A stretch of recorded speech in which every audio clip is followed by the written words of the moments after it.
Hello. Aqui, ó.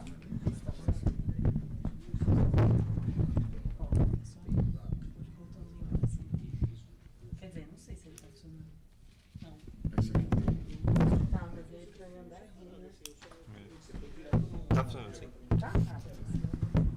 Agora esse aqui que eu...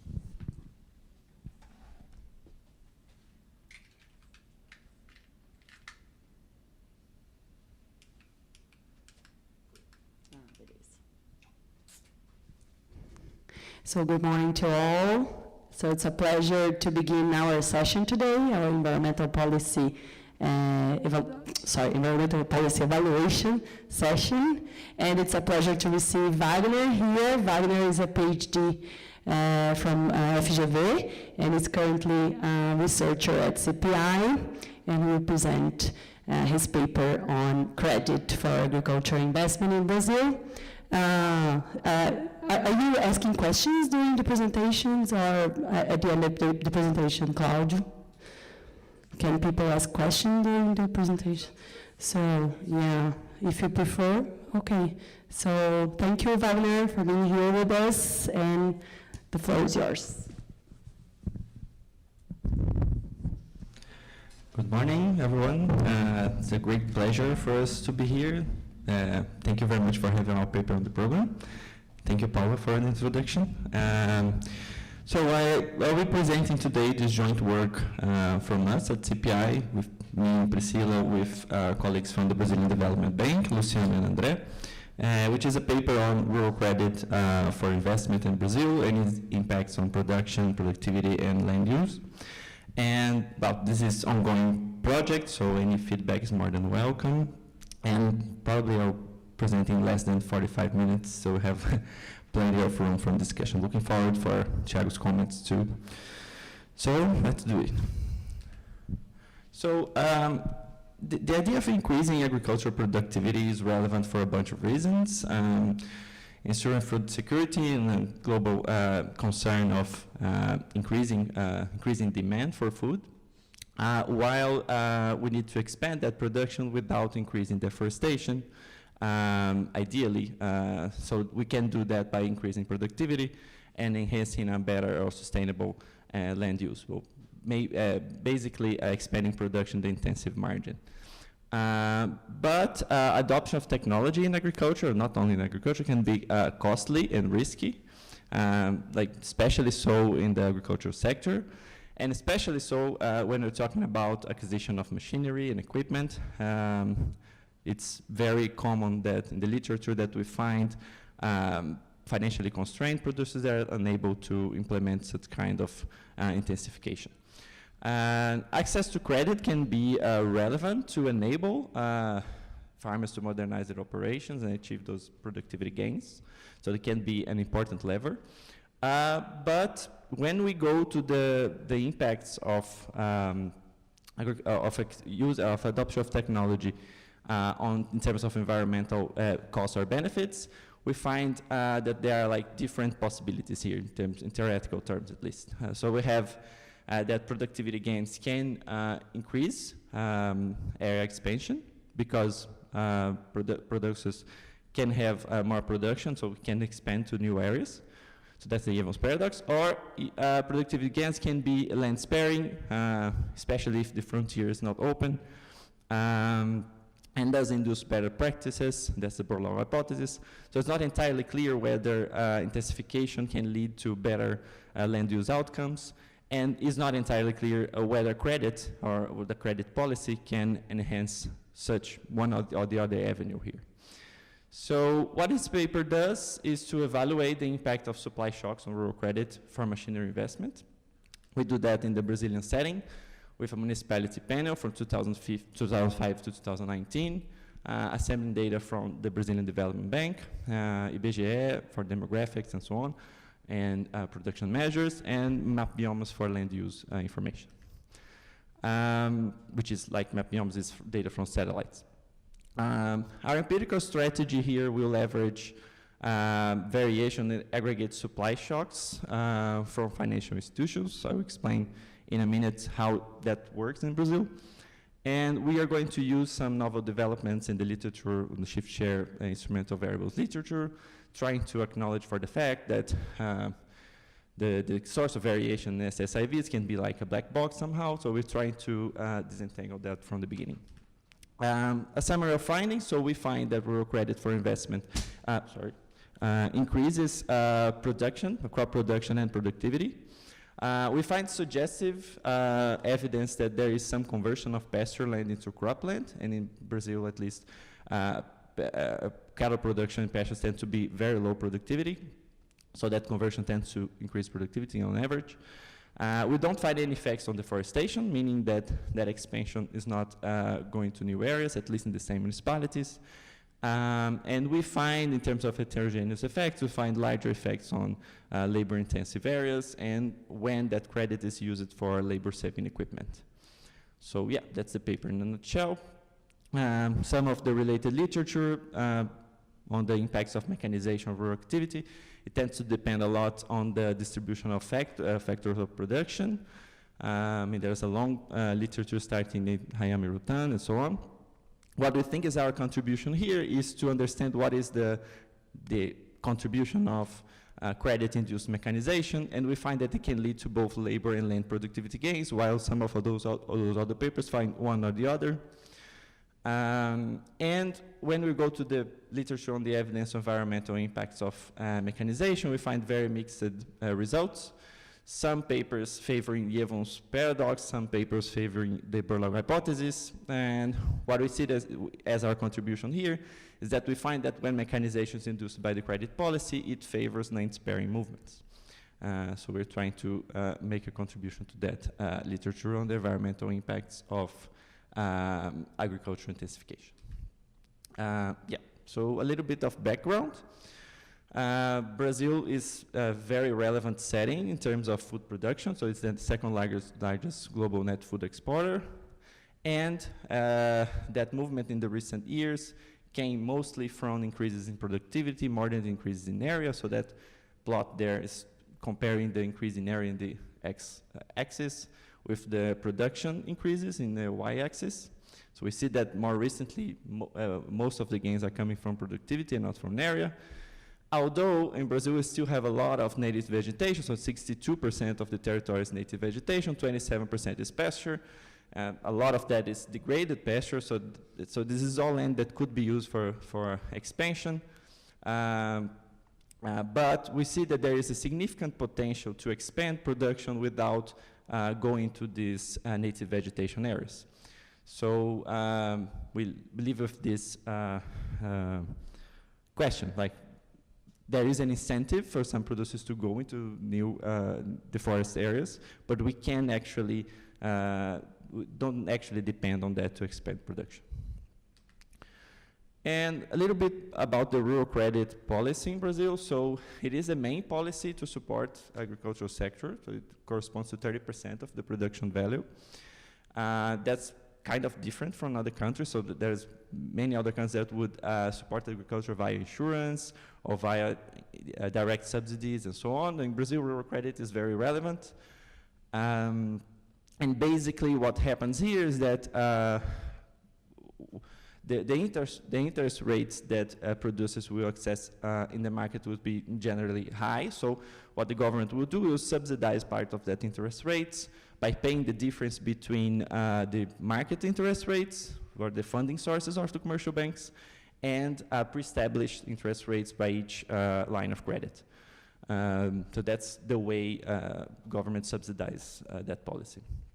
And when we go to there's different kinds of credit. You can have credit for working capital, and here we are going to focus on credit for investment, which is basically longer term operations that are designed to make some like structural changes in the operations.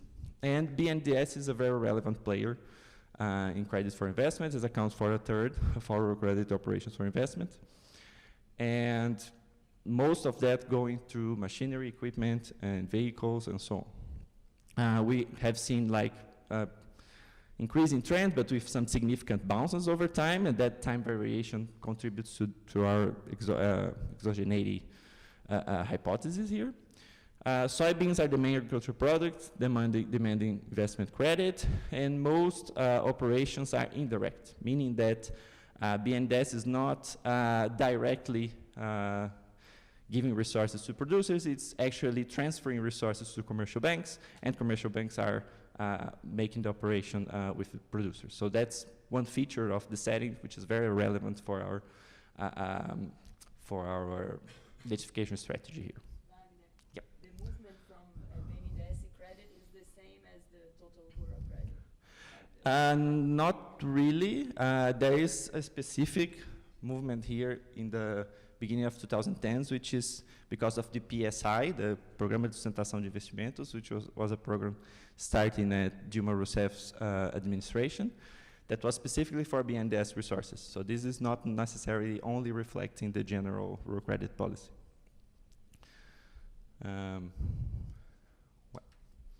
So our data, again, is a yearly panel of municipalities and municipalities. We have this data from BNDES. Someone make some? No. Okay. Coming from so BNDES has administrative records on like data at the level of the operation with identified information. So we can leverage that richness of data to build our instrument. So we have like the municipality of the operation, the financial agents, the data was released, the type of equipment that was financed, and so on. We have IBGE data for demographics, for municipal GDP, crop production, cattle, and so on. And we have data from map biomas for land use information. So we use here farming area, native vegetation, so on. So this is basically our data. So I spent some more time here in the empirical strategy, so I try to explain what the motivation of our empirical strategy, and then go into the more technical details. So let's start with a simple LS regression. So YIT here will be our production and land use outcomes. And QITB there is the landing shock. So you can think of that variable as being like the supply of credit. But if we only use like the amount of credit that was released in each municipality near, we obviously have an endogeneity here because this is an equilibrium outcome, right? An equilibrium between supply and demand. So the idea is that farmers in booming areas will both increase productions and demand more credit. So if you run that regression, we probably have a bias because of reverse causality and endogeneity issues. So the challenge here is how to disentangle supply and demand factors affecting our treatment variable. So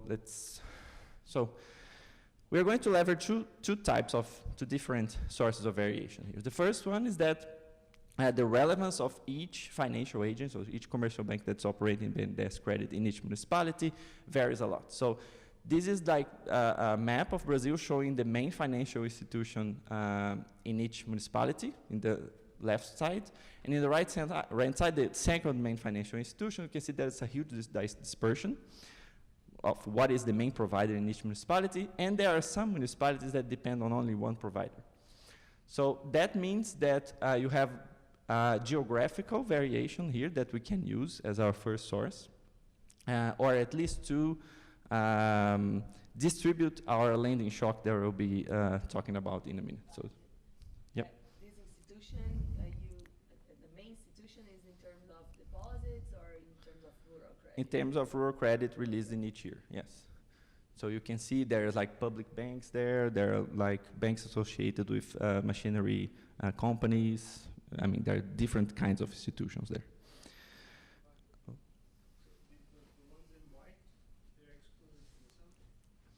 The ones in the ones in white in the left side, they're excluded because they don't have any BNDES credit period of study.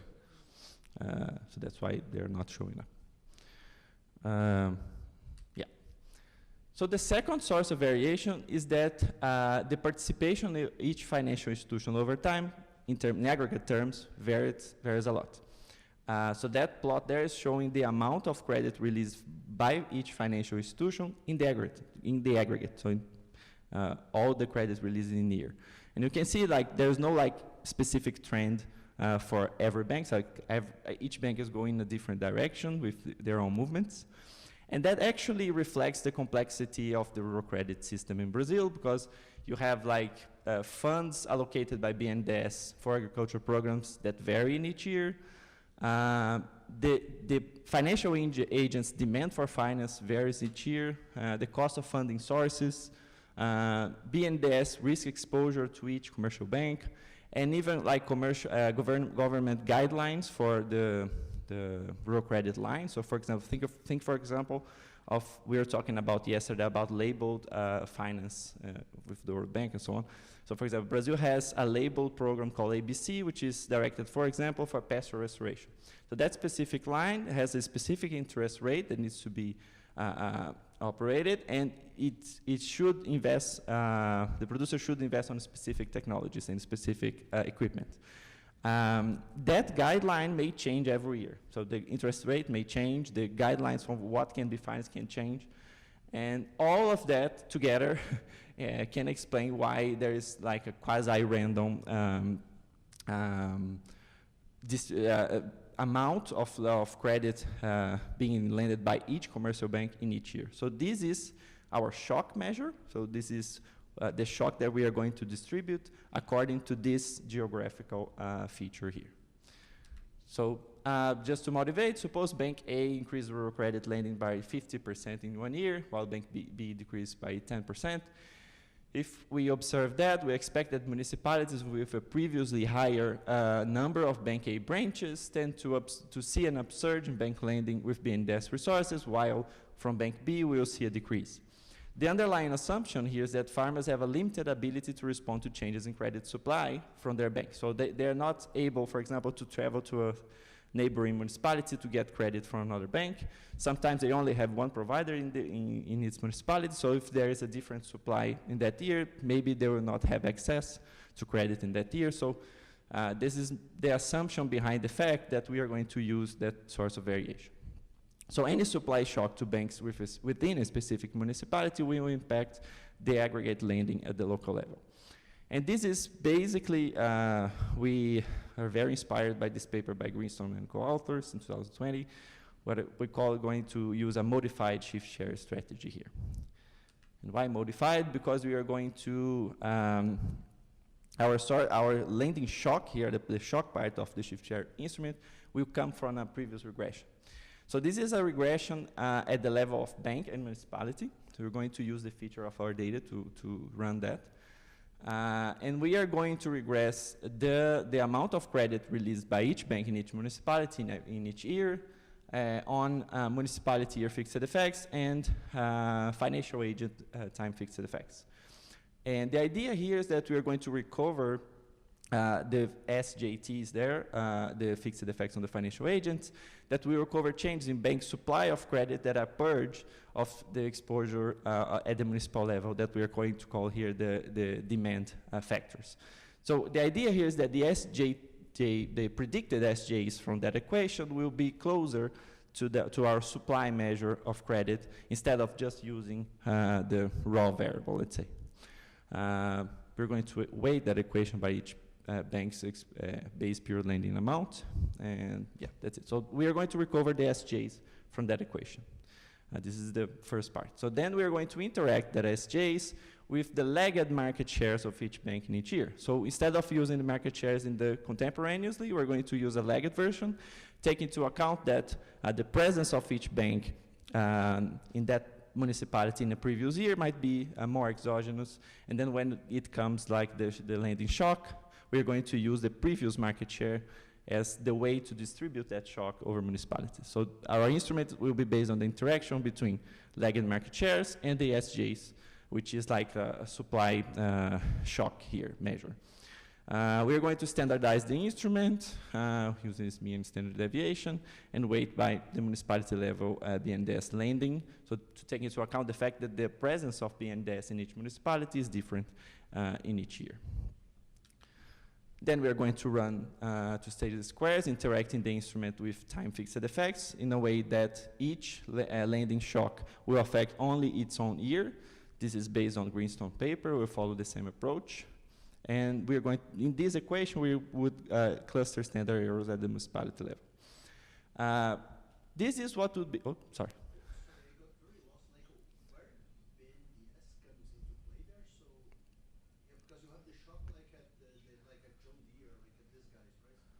But only with BNDES resources. So this is the shock of BNDES resources channeled through John Deere, channeled through Rabobank, and so on. So when you run that regression to create your S, that's like your outcome there is just like the amount of credit that John Deere is getting from BNDES. Yes, right. That's why I put the B there. So the B is just to remember you that we're only talking about BNDES credit here. Okay, and to buy your exogenate, we need to buy that this S only captures supply if that's not, like the demand is completely purged by the fixed effects, right? By the municipality fixed effects, that's the idea. Yeah. So this is what will be like a standard shift share approach. So You said earlier that several municipalities have only one bank. So how can you put in a municipality year fixed effect? sorry? You said earlier that several municipalities have only one bank. So how can you put in a fixed effect for a municipality per year if there's only one? Or you just drop them for the one that have only one bank? I think that's for, I'm not sure, but I think that the presence of only one provider is in a given year, not in all years, right? But don't you have a DIT there? Yeah, but it shows up in more than 1 year. I don't think that's a problem. Sorry? Is it because you have the time series? Yes, I have time series, yes. Yeah, so can't you estimate the fixed effect for the municipality there? Because like your Q will be varying every year, right? So you're taking an average of the Qs, even if you only have one provider. There's only one J for anyway. I'll talk to you after. Okay. Okay, so it's interesting to motivate the strategy via the standard shift share approach, but what we are actually estimating here is a different version of that, because we are taking into account this recent literature on shift share instruments, and more specifically this paper by Kirill Borusiak and co-authors, where basically the idea is that when you are using a shift share strategy, you have to choose between two paths, let's say. So whether you're going to motivate the strategy via the exogeneity of the shocks or via the exogeneity of the shares. In our case here, we see the shares more like a way to distribute our shocks geographically. So we base our densification strategy mostly on the shock exogeneity. And with that in mind, what Borusiak and co-authors recommend is that they have an equivalence result showing that running the standard shift share strategy is equivalent to running, in our case, a bank level regression and using the shocks directly as the instrument. And that's basically what we do. We recover basically the same point estimates, but with corrected standard errors and corrected F statistics, which take into account the fact that you have like a cluster structure between places that have a similar exposure to the shock. So it's a kind of clusterization that you couldn't capture with the municipality level regression, because the level of variation here is the bank level. So this is an idea to, so that you can cluster your standard errors at the right level of variation, which is in our case the banks. So we actually are going to use that approach as our main estimates. We have like a robustness check using the standard shift share. But this leads to more conservative results. So in general, our standard errors are a little bit higher using that approach. Yeah. So you're motivating that with the shift being the exogenous component of the shift share, right? The shock. Can you talk a little bit about that? I mean, why do you believe that the shift? Because you could actually have municipalities that have higher production production, higher productivity, and the banks could actually be customizing the shocks, right? BNDES could be given more money precisely to help those municipalities. Yeah, the idea a little bit that I try to motivate in this slide is that in a given year when the availability of credit increases, that availability may increase for a bunch of reasons. So it can increase, for example, because Dilma is on administration and now BNDES has more resources in general, and that leads to more resources for the banks that are already operating more credit in the period before. So that will lead to like an exogenous increase in the places where you already have more presence of those banks in a year before. That might be a reason. Another reason is that you have a new guideline, again, in the aggregate terms, that changes the distribution of a given bank, for example. And again, you have a shock that is not dependent on the presence of those banks in each municipality. It depends on aggregate stuff that's happening between the relation of BNDES and those banks. So the idea here is that the shocks, the supply shocks, will depend on a bunch of reasons that are not dependent specifically on the distribution on each municipality. That's the idea of the shocks being exogenous. Do you have many regional banks in the municipalities? Regional banks, you mean like Banco do Nordeste and so on? Could be very local. There are some, like Banco do Nordeste and Banco da Amazônia, are two, but in terms of BNDES Bureau Credit for Investment, they are not very relevant in the general picture. The big banks are. Banco do Brasil is very relevant, but it's present in the whole territory, so it's less of an issue. But then you have, like, for example, John Deere and those other banks associated with the with the equipment companies too, which are very relevant. And then you have the cooperatives too. Yeah. So okay, so this is what we are estimating. So we have a first stage here of a statistic of 18, which is not great, but at least we can say something about the results. So our results here show that indeed that you should have some bias in our OLS estimates, because in general the coefficients are higher in magnitude when we estimate the IV. And we find, again, this is we take a very conservative approach here, but we find what we seems to be more robust in our results, that we find an increase in crop production by 0.13% growth as an effect of rural credit. When we go to land use effects, we find no deforestation effects, so the coefficient is very small and not significant. And we find some, even though qualitative, although our coefficients are not significant, but at least the direction here would be an increase in crop area over pasture area, meaning that you have a conversion of this kind of land. And when you go to productivity, we find that production over crop area increases significantly. And we also observe an increase in cattle productivity, but it's not significant, and that's expected because BNDES is operating mostly credit for crop production, mostly soybeans, and not so much for cattle, so that's an expected result. So the main takeaway here is that there is an increase in crop production via productivity without a significant increase in new areas. In terms of heterogeneity, our main heterogeneity exercise here is in terms of labor intensity. So we separate municipality in terms of its profile of labor intensity using the ratio of number of rural workers per area allocated to agriculture. And we find that the effects are higher in magnitude in more labor intensive areas. So when we compare I think I have to click here to go to the table.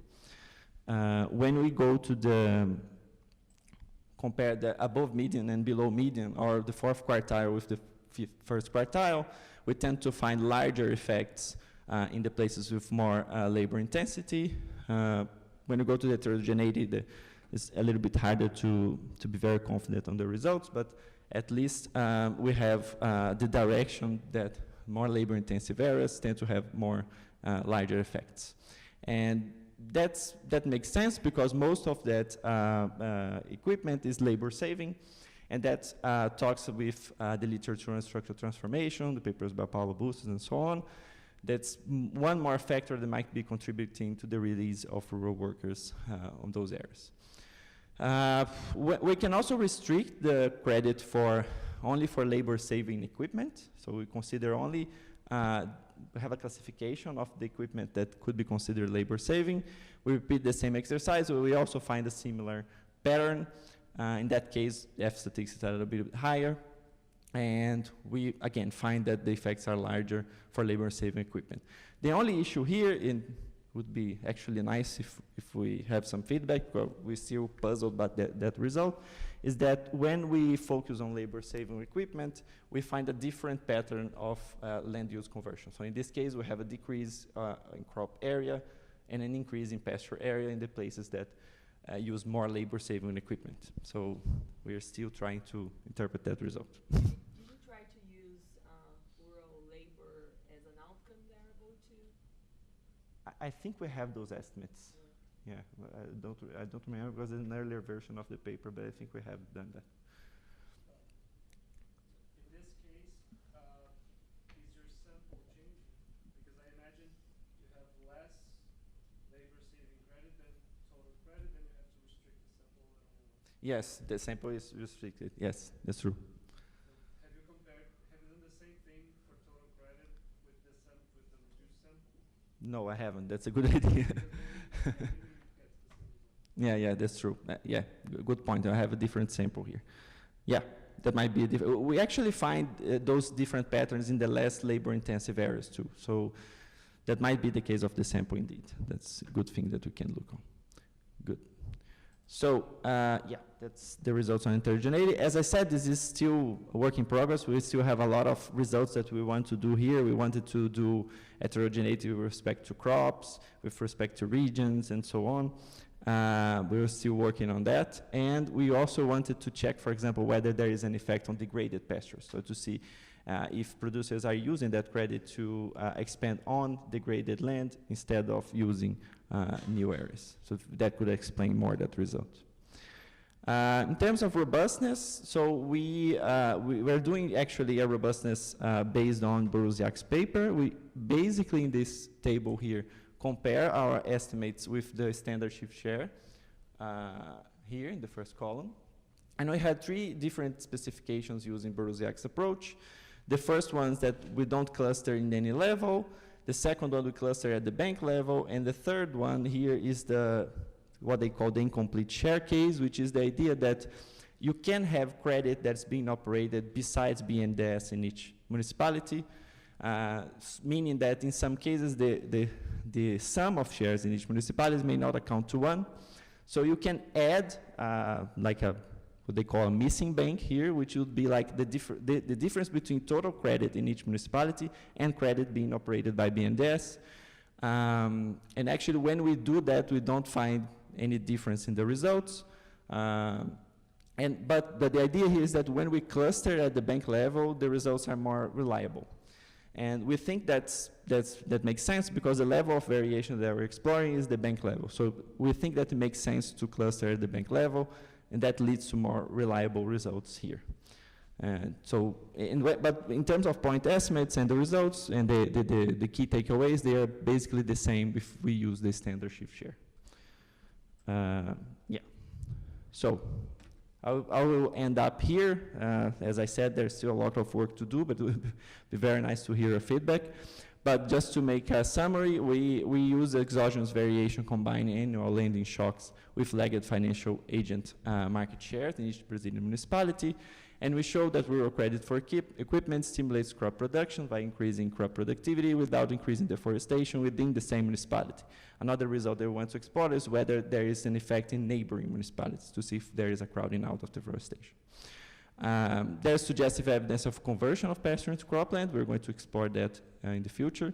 And the effects are stronger in labor-intensive and the purchase of labor-saving equipment. So in general, the results favor the Borlaug hypothesis, meaning that in this case, technology that is being induced by credit is land-sparing.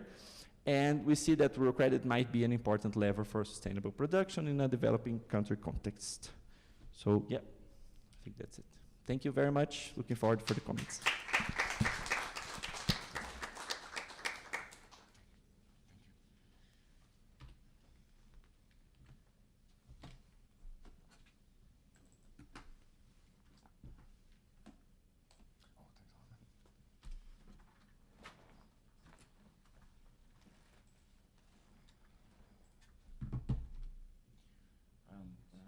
Wagner, thanks a lot. It is a very good paper, very good presentation. I like it really. It was a very good reading.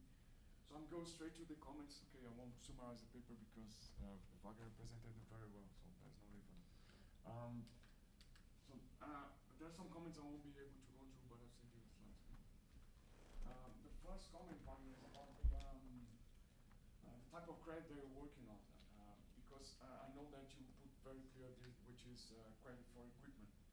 Okay, and then I think there is a more bit of emphasis on this is needed, you know, because what happens is that It's not turning on. No, okay, now it's working.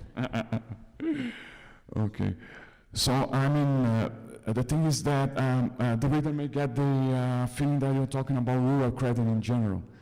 And the problem is this rural credit, is, most of it is for running capital.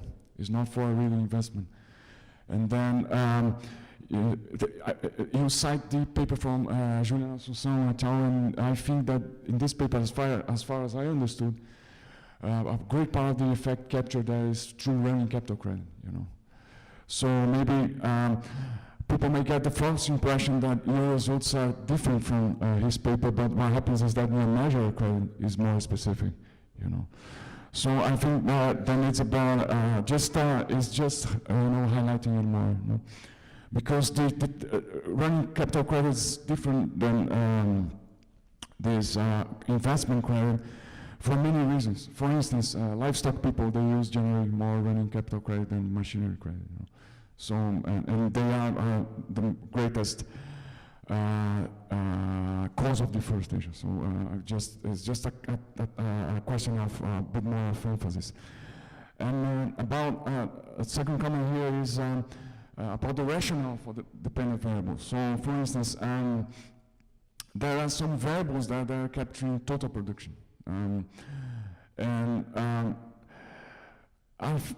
So I start thinking, what is the mechanism there? Because when you have total production, maybe you're trying to capture like a scale economy effect. Because you're talking about credit, so a treatment is credit, and the dependent variable is total area. Okay. So what is really the mediator here? What is this mechanism? So the thing is that machinery credit cannot be used to expand cropland or to expand livestock or to expand farmland.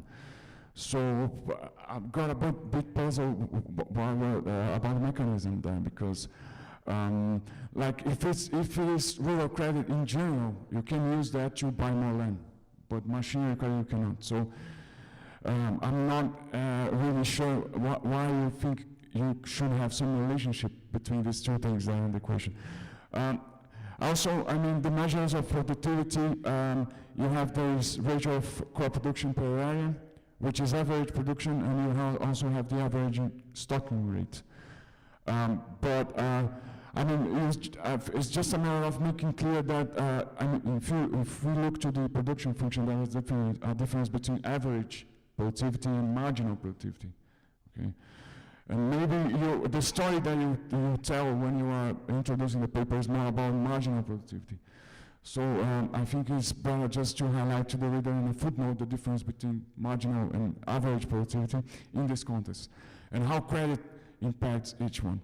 And also the mechanism driving this effect on stocking rates are a bit unclear, because the credit that you're capturing is machinery credit, and livestock people are not using them. So why should expect stocking rate to change, you know?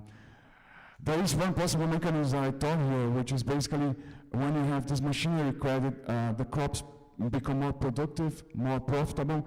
So basically what you try to do is reduce your livestock land in order to get the same productivity, the same profitability in these two areas. Because when you have many activities on the same farm, you're trying to equalize marginal profit across them. That's how you optimize to allocate land. So maybe you can build up a mechanism through this argument here, but it's just an idea, you know. This is the, I have to use this. I mean, this thing about the conversion of pasture to crops is something that I think needs better explanation. Because what happens is that, first of all, I'm not convinced that you're capturing conversion of land there, you know. Because, for instance, what happens is that while you have this production, you don't have like a transition, a land use transition matrix where you can see like crop areas becoming livestock areas. And in fact, you have that from my biomass, but you're not using it. So I think it would be a better path, would be much more easier to convince the reader that they're capturing conventional land if you really use that as your dependent variable. Okay. And there are some other details here that I'll leave for you to read afterwards. Let me see if this, and about heterogeneity, I think one thing that is a bit of, how can I say, just some care that you have to have there is first of all, about the measure of intensity of labor, because you have the ratio of available labor, of total labor per land area. But why not you use the ratio of labor per capita, which is more classical measure of intensity of a factor in production function, you know? And of course, the problem is finding a proxy for capital, you know, a measure of capital. Maybe you can do, you can build one from the agricultural census. And there is a paper, I can send you this paper later, that he builds, it's a FAO methodology to build capital stock for agriculture, in which you use basically investment data. And you can accumulate that.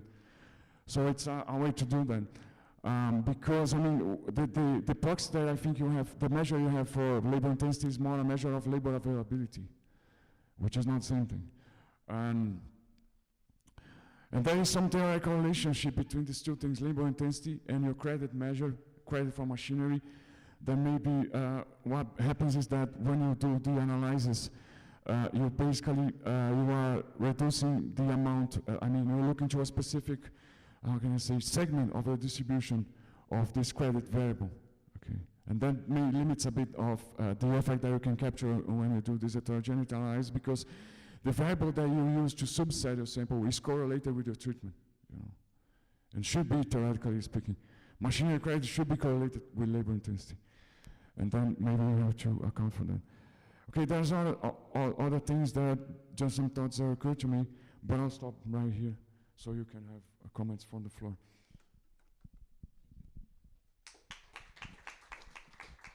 we going to run for our comments, or? Maybe you can just,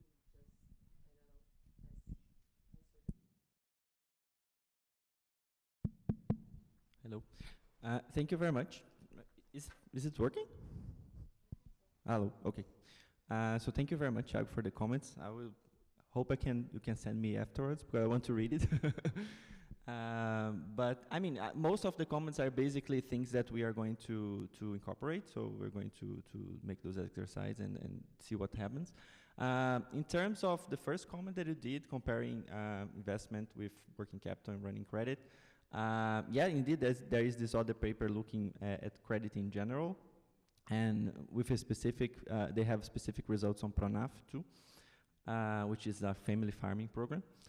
But what we see here is that there is a nice thing about looking specifically at credit for investment, because that is specifically the policy directed to promote intensification in agriculture. So we wanted to see whether it was effective in having some land sparing results. So we expect that, for example, when a farmer can actually buy equipment and produce in more intensive terms, even if he's producing, for example, soy or so on, it can make like a better land management use. So it can actually, for example,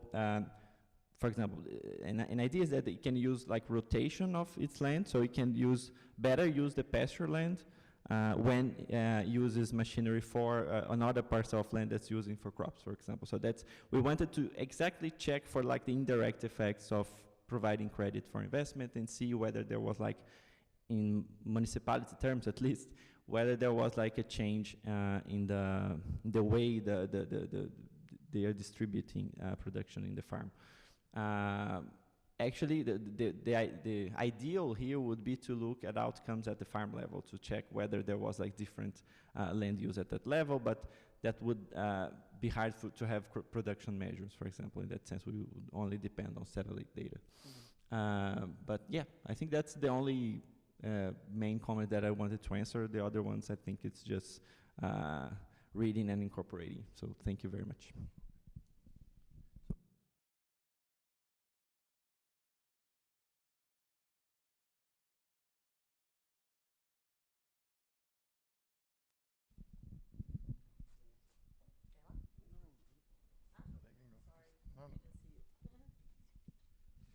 Hi. Is this on? Yeah, I think so. Three questions, and sorry. The first one you had in the identifying assumption that they cannot switch to another bank from another municipality. But isn't there something you can do indirectly and check whether your shift share instrument actually predicts the establishment of new financial institution or the volume of their lending? Because if your argument is true that they're sort of exogenous to each facility, you shouldn't be able to use your shift share to predict the lending of other institutions. And if you can, that would sort of be yeah, so you can sort of cross-check that as a falsification, which I think would be great. And the second thing is, in terms of deforestation, you force it to be contemporaneous only, but isn't there a story that I get credit, I become more productive, and then like a year later or 2 or 3, I sort of expand? So if you do a distributed lag model, do you pick anything up? And then the final one, and maybe this is a bit, I'm still not sure I 100% understand. So isn't there sort of still this chance, I think some alluded to, Paula, that you have a reverse causality in the sense if a bank is specialized in one area, it gives less credit because they do less. So you could do, just to add to make your paper 90 pages, couldn't you do a subset of counties where the #1 financial institution has at most 20% of their business in that county, because then the reverse causality is sort of less severe because they're mostly exposed to different things in their overall lending, and then sort of rebut it. You mean like the percentage of the credit from a bank that is directed for a specific county? For them, exactly. Okay.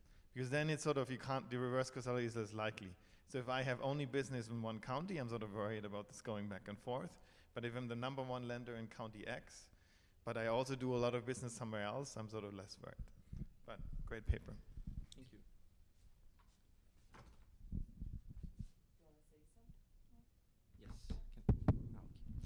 Yes. Thank you very much for the comments. They are very nice. So yeah, we can definitely make that like placebo exercise with the other institutions. That's something we can do. In terms of banks specializing in specific areas, it might be, I would be worried that it might be specifically focused on like regions, broader than like counties specifically. As I remember using this data, they are not, there is no like bank which percentage in a specific county is very high. But it might be the case that I focus on a region, like a macro region or something like this, that we could actually check if that's the case. And about the lag of deforestation, we actually wanted to do deforestation in neighboring places too, so looking at deforestation in periods after might be good too. And there is also another measure of deforestation from map biomes that we are not using that we can use too. So yeah, that's something that we can expand on. Thank you. I have a question. So do you have to account for the standard error of your supply shock when you are running the regressions, right? Because you have sort of a 3-stage thing going on there, right? I don't know the answer. I'm just like curious about this, and if you account for that or not. Yeah, what we are doing, I mean, I understand your worry, because we have like, besides having a standard shift share approach, we have that first step there where we estimate the supply shock. And you are meaning that I might use, for example, one of those approaches of correcting standard errors for different regressions, right? I'm just not sure how we are going to approach that by using our Borusiak approach, because we are already applying some correction on standard errors. So I need to figure out how we could do both things at the same time. But yeah, what we are doing in this paper is trying to take into account the fact that places that have similar exposures to the shocks, they might be correlated, independent of where they are geographically. So that's the kind of thing that we are taking into account, but we are not necessarily taking into account the fact that we have multiple estimations there.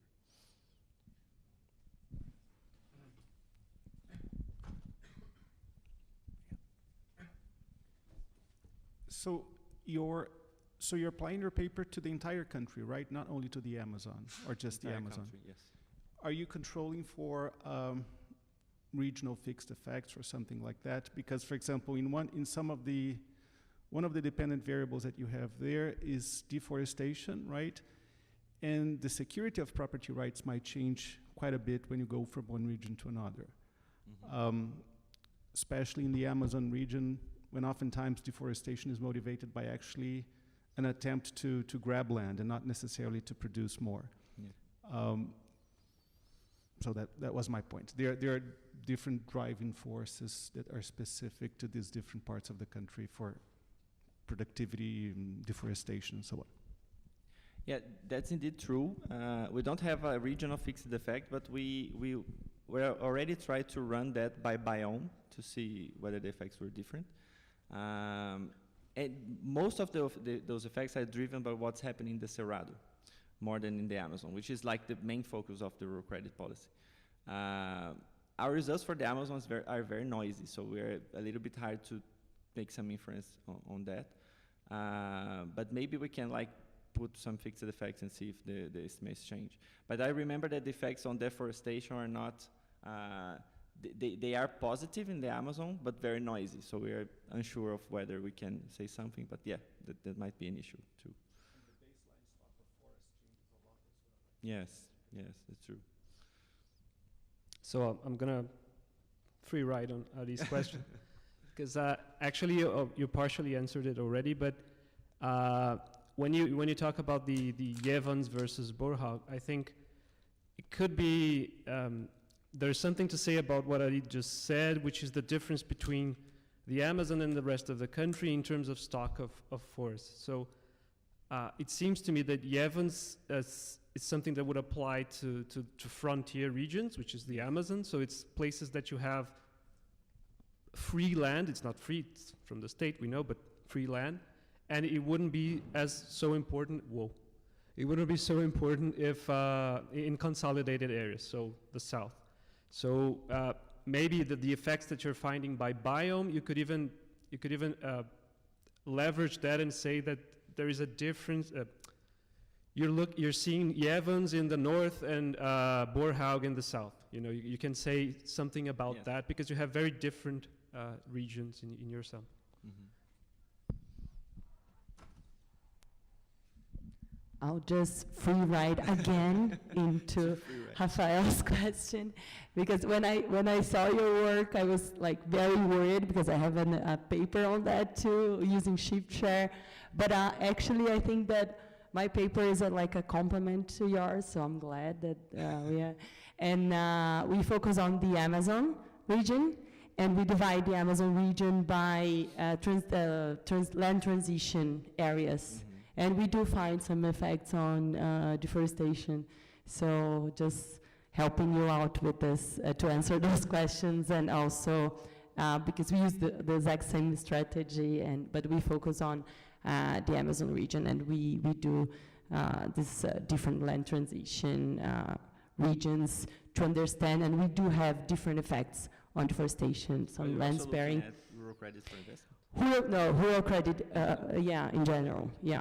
So, I was worried when I saw the title of your paper, but now. Great. So yeah, we have to discuss better to see what are the complements of the paper. So that's very nice to know.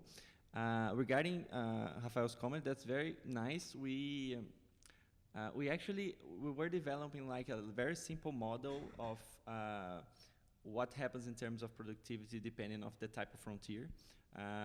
Exactly to explain our results, mainly the heterogeneity results, and exactly showing that what happens depending on whether you have an open frontier or closed frontier.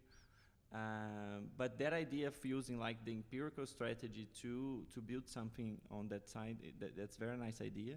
And we can actually use the regional variation to have a word on that. I think that's a very, very nice idea. Thank you very much. I was like having notes on my phone. Okay, I'm not not answering messages. Okay, Rafael.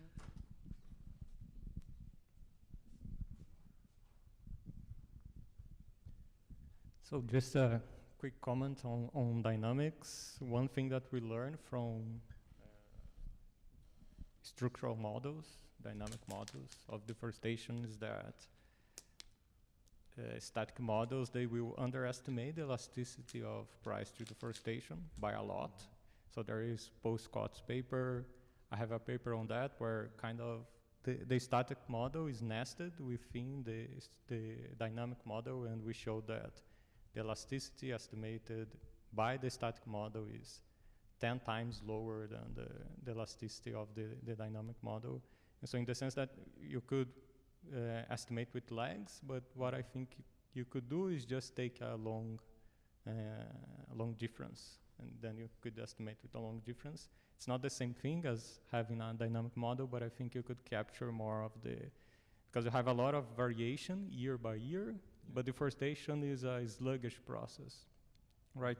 People will take into account expectations, and so if you take a long difference, I think like your independent variable would be the cumulative deforestation. I think you can get rid of these using short-term variations and kind of get a higher effect there. And you have like theoretical reasons for doing that.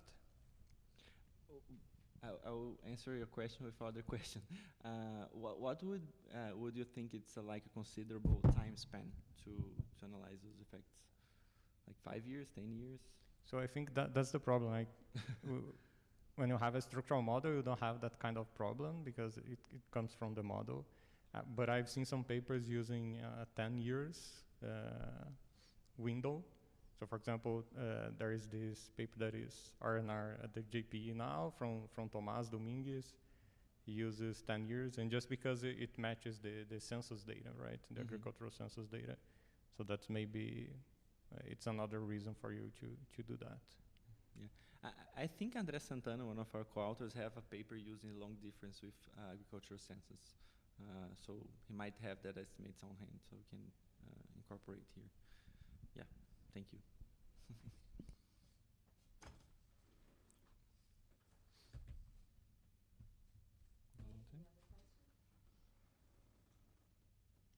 Thank you very much. It was a great discussion. Thank you very much, you all. Thank you for the comments. We have now Thiago's presentation. Thiago is alumni from USP. He took his PhD in economics here. He's a professor of the Federal University of ABC, or FABC, and he's now visiting the University of Exeter. And this is a paper co-authored with me. So thank you so much, Thiago. It's a great pleasure to receive you here again. And I have about 40 minutes, 45 minutes. I can tell you. Okay, thanks. Hello, everyone. What happened?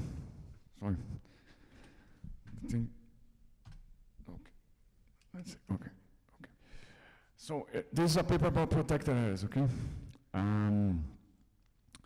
It's a paper that is co-authored by me, Paula, Ana Carolina, and Liana, okay? Liana is Brazilian Space Research Institute researcher. And let's start with the motivation. So basically, protected areas. Let's try to understand them from the point of view of economics, okay? I think that's very important. Before that, just noticing that they are quite big. You know, they cover 50% of the Earth's surface. I mean, the terrestrial part, of course. And in some regions, this coverage is even larger. Okay, so in Brazilian Amazon, 48% is protected. Okay? But from the point of view of economics, they are a command and control policy. Okay? Basically, they are like an exclusion zone. So some activities which have high economic, high environmental impact are forbidden inside of these zones. And this is because the idea is that these zones, they are especially important in terms of biodiversity, connectivity of habitat.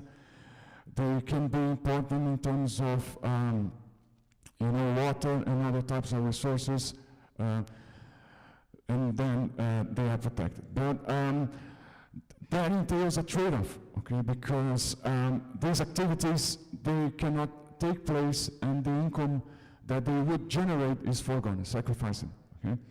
And this sacrifice is particularly important for developing countries, okay? Because, for instance, we need some mining resources. We need to have access to ores, iron ores, all this kind of stuff, which is fine in some of these protected areas. Then there's a kind of a lot of conflict because of that, okay? And also, we have to balance this trade-off, and that needs a very accurate measurement of the effectiveness of these protected areas, okay? I mean, of the benefit they bring. And the benefit that they bring generally, at least for the greatest part of these lands, is environmental benefit. So we need to know if this environmental benefit counterbalances the social costs. Of course, there are social benefits as well, because the people that live inside of these areas, they have the chance to, perpetuate, to have their livelihoods secured by having control on this territory and excluding people that are non-indigenous, for instance, from disturbing the resources that they depend on. Okay. But this is a trade-off, and we need to balance it very well, especially in developing countries. And that's why we need an accurate measurement of the effectiveness of these protected areas in terms of avoiding degradation, okay, of environment. So I'll try to select 3 papers here that I think that capture kind of 3 generations of the economic analysis of protected areas. So we'll start with the first one. This is the oldest one that I could find. It's from Sanchez Azorefa, and it's about Costa Rica. And this paper, I think it's very interesting to return to this paper, because even being like the pioneer paper, at least as far as I know, is a bit more diversified than the papers that came after. Because it's not looking only about effectiveness in regards to deforestation, but it's also looking to biological connectivity, and it's also looking to compliance with protected areas, okay? Because not necessarily the boundaries of protected areas are respected, okay? And this is a very important subject. And they also look into secondary regrowth of vegetation. And they also look to some spatial spillovers, which is kind of a pattern that also became a standard in this literature. So the second paper, I think, is like, how can you say, is a watershed, because it really emphasize the need of having rigorous methodological approach, to really have a proper measure of the effectiveness. So it's heavily inspired in causal inference, pretty much of the potential outcomes model, and then basically they came out with this method of basically matching, okay, in order to make sure that you are comparing grid cells across the space within protected and unprotected areas that are comparable. Okay, so there is this thing about, keeping comparability at an acceptable level. So this was the standard that was the basis for all the papers that came after, and is still the main methodological foundation of this literature.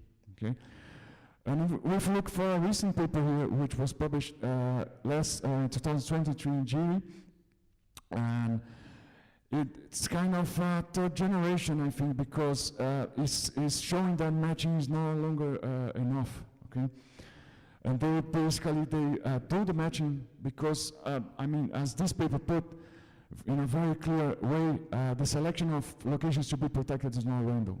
There is self-selection. Generally, these areas, they are created in low quality land in order to avoid resistance from especially the farming sector, okay, and from other stakeholders. So you have to account for that, and that you do with matching.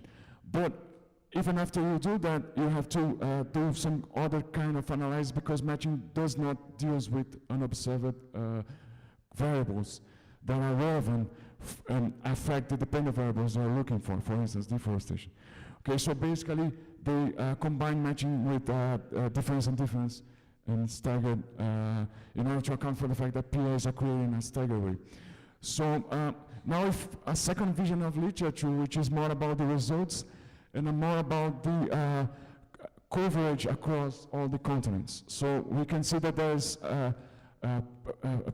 economic analysis of effectiveness of protected areas across the whole planet.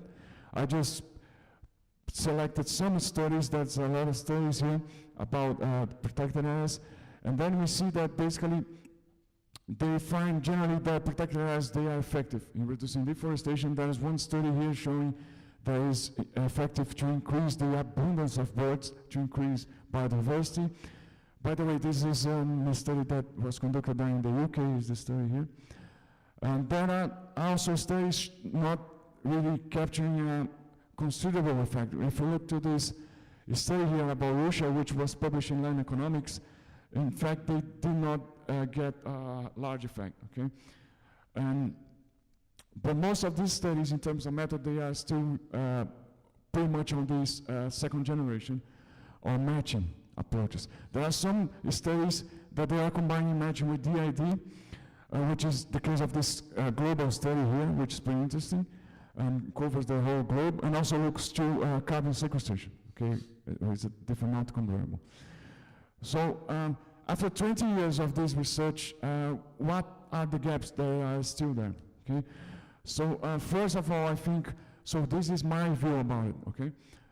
Of course, different people may have different views, but I think that one thing which is lacking is an economic theory of protected areas, okay?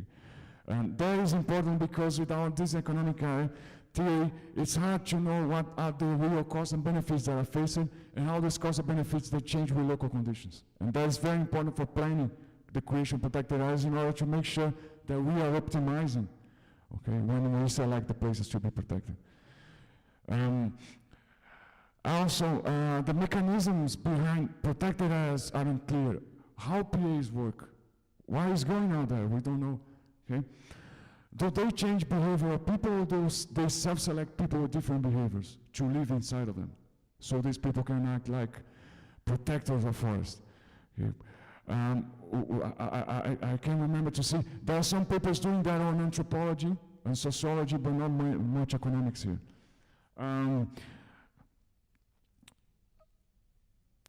How about this relationship with protected areas and resource conflicts? Okay. When you protect an area, basically you're excluding some people to use that. Are they happy about it?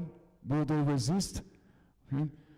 And we know that this happens. Okay. We know that we have several stories of this in Brazil and other countries, but we still don't have like an economic analysis of these conflicts related with protected area creations. And many other questions. So one thing which is lacking as well is a good analysis of dynamics of protected areas, because the effect of protected areas may change along their lifetime. Okay? May increase, may decrease, we don't know. And other things that are already pointed at, but matching remains the main method, even if we know that it has some, it's good, I like to use matching, but we know that there is some limitations that we have to account for, especially with this new literature which is growing more and more about the bias from staggering protection or staggering, how can I say, interventions, okay? And also one thing which is lacking is controlling for the policies that are occurring at the same time as protection. Okay? And that's pretty important, especially here in Brazil. We have these anti-deforestation policies, and they are occurring at the same time as protection experience. So basically our objectives in this paper is, first of all, we want to quantify biases for not dealing with this staggered nature of the protection process. we also want to account for concurrent policies in order to make sure that we are capturing the effect of protected areas and not the effect of enforcing new deforestation policy outside protected areas. Okay.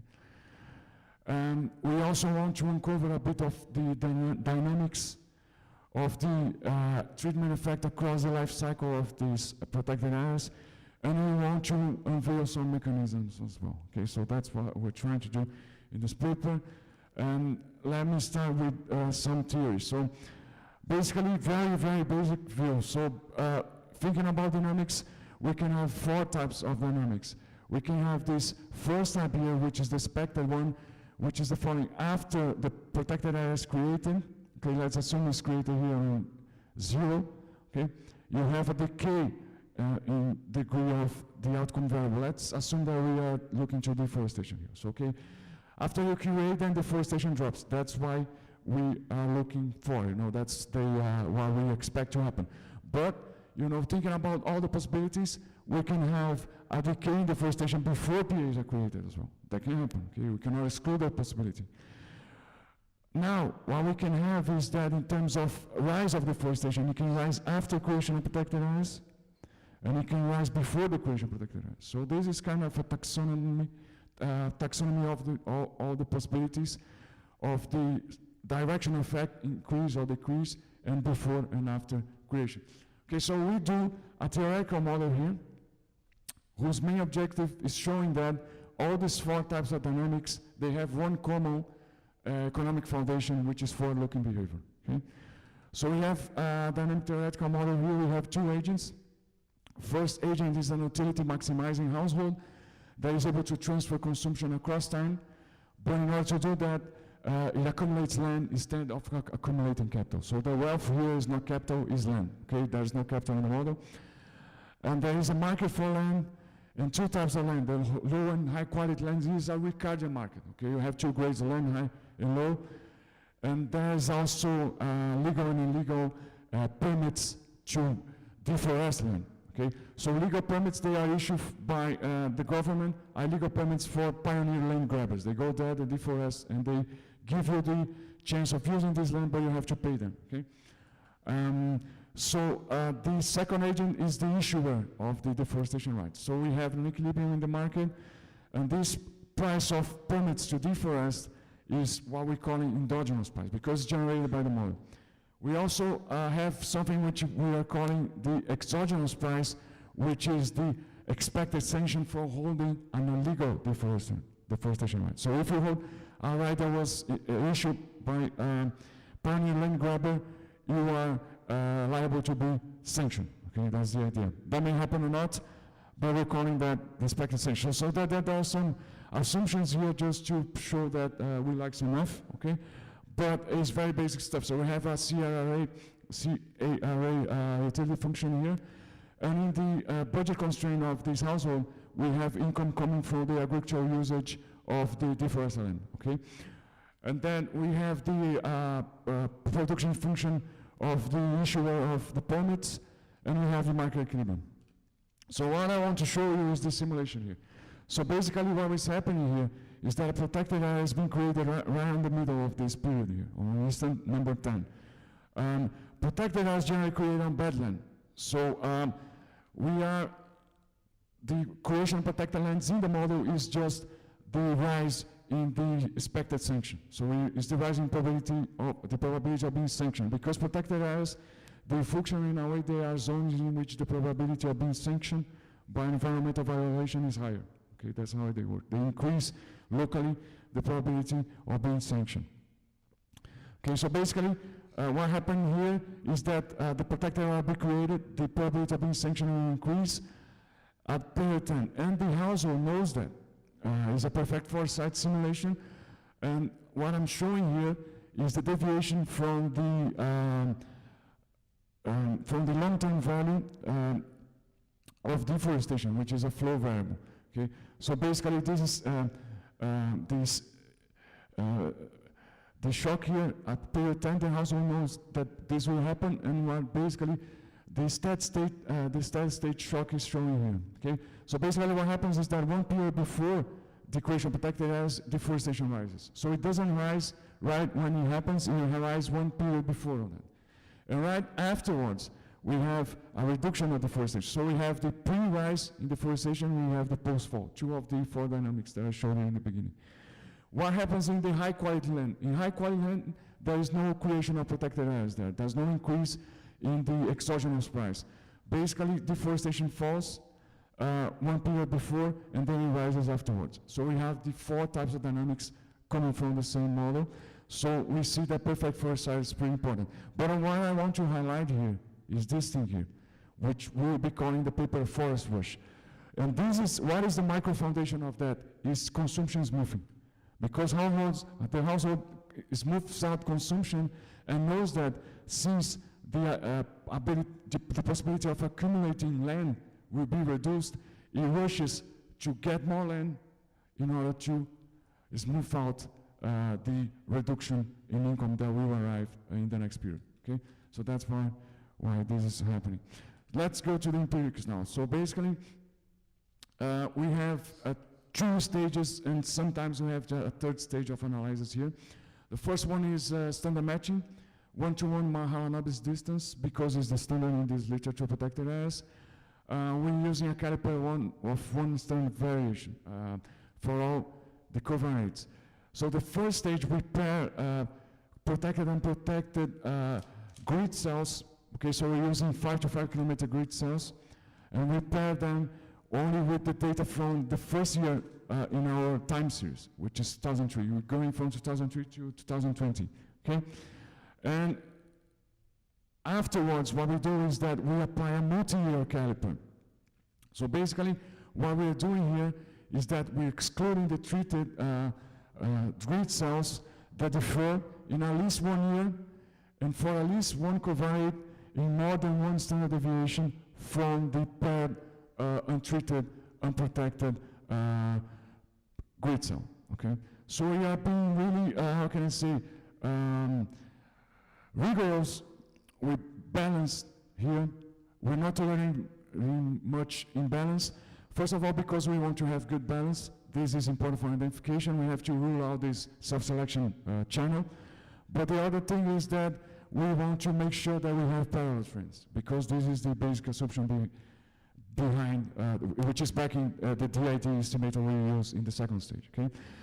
And we use that because first battery of analysis we did, we had not put parallel trends. So the trends are not parallel, and we cannot say much about the results. Now we can with this improved caliper approach. So basically, we are applying the caliper instantaneous DID estimator. Okay, it's a group time estimator, but we use the word cohort because I mean in 2003. So, for instance, let's take a year like 2004.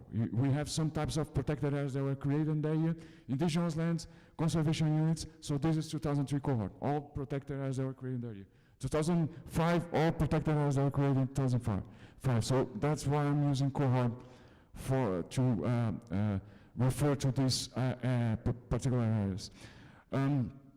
This estimator is good because it gives us dynamics across the event study, so we can see if the effect changes along the life cycle of the protected area. And this is pretty important for policy. Okay?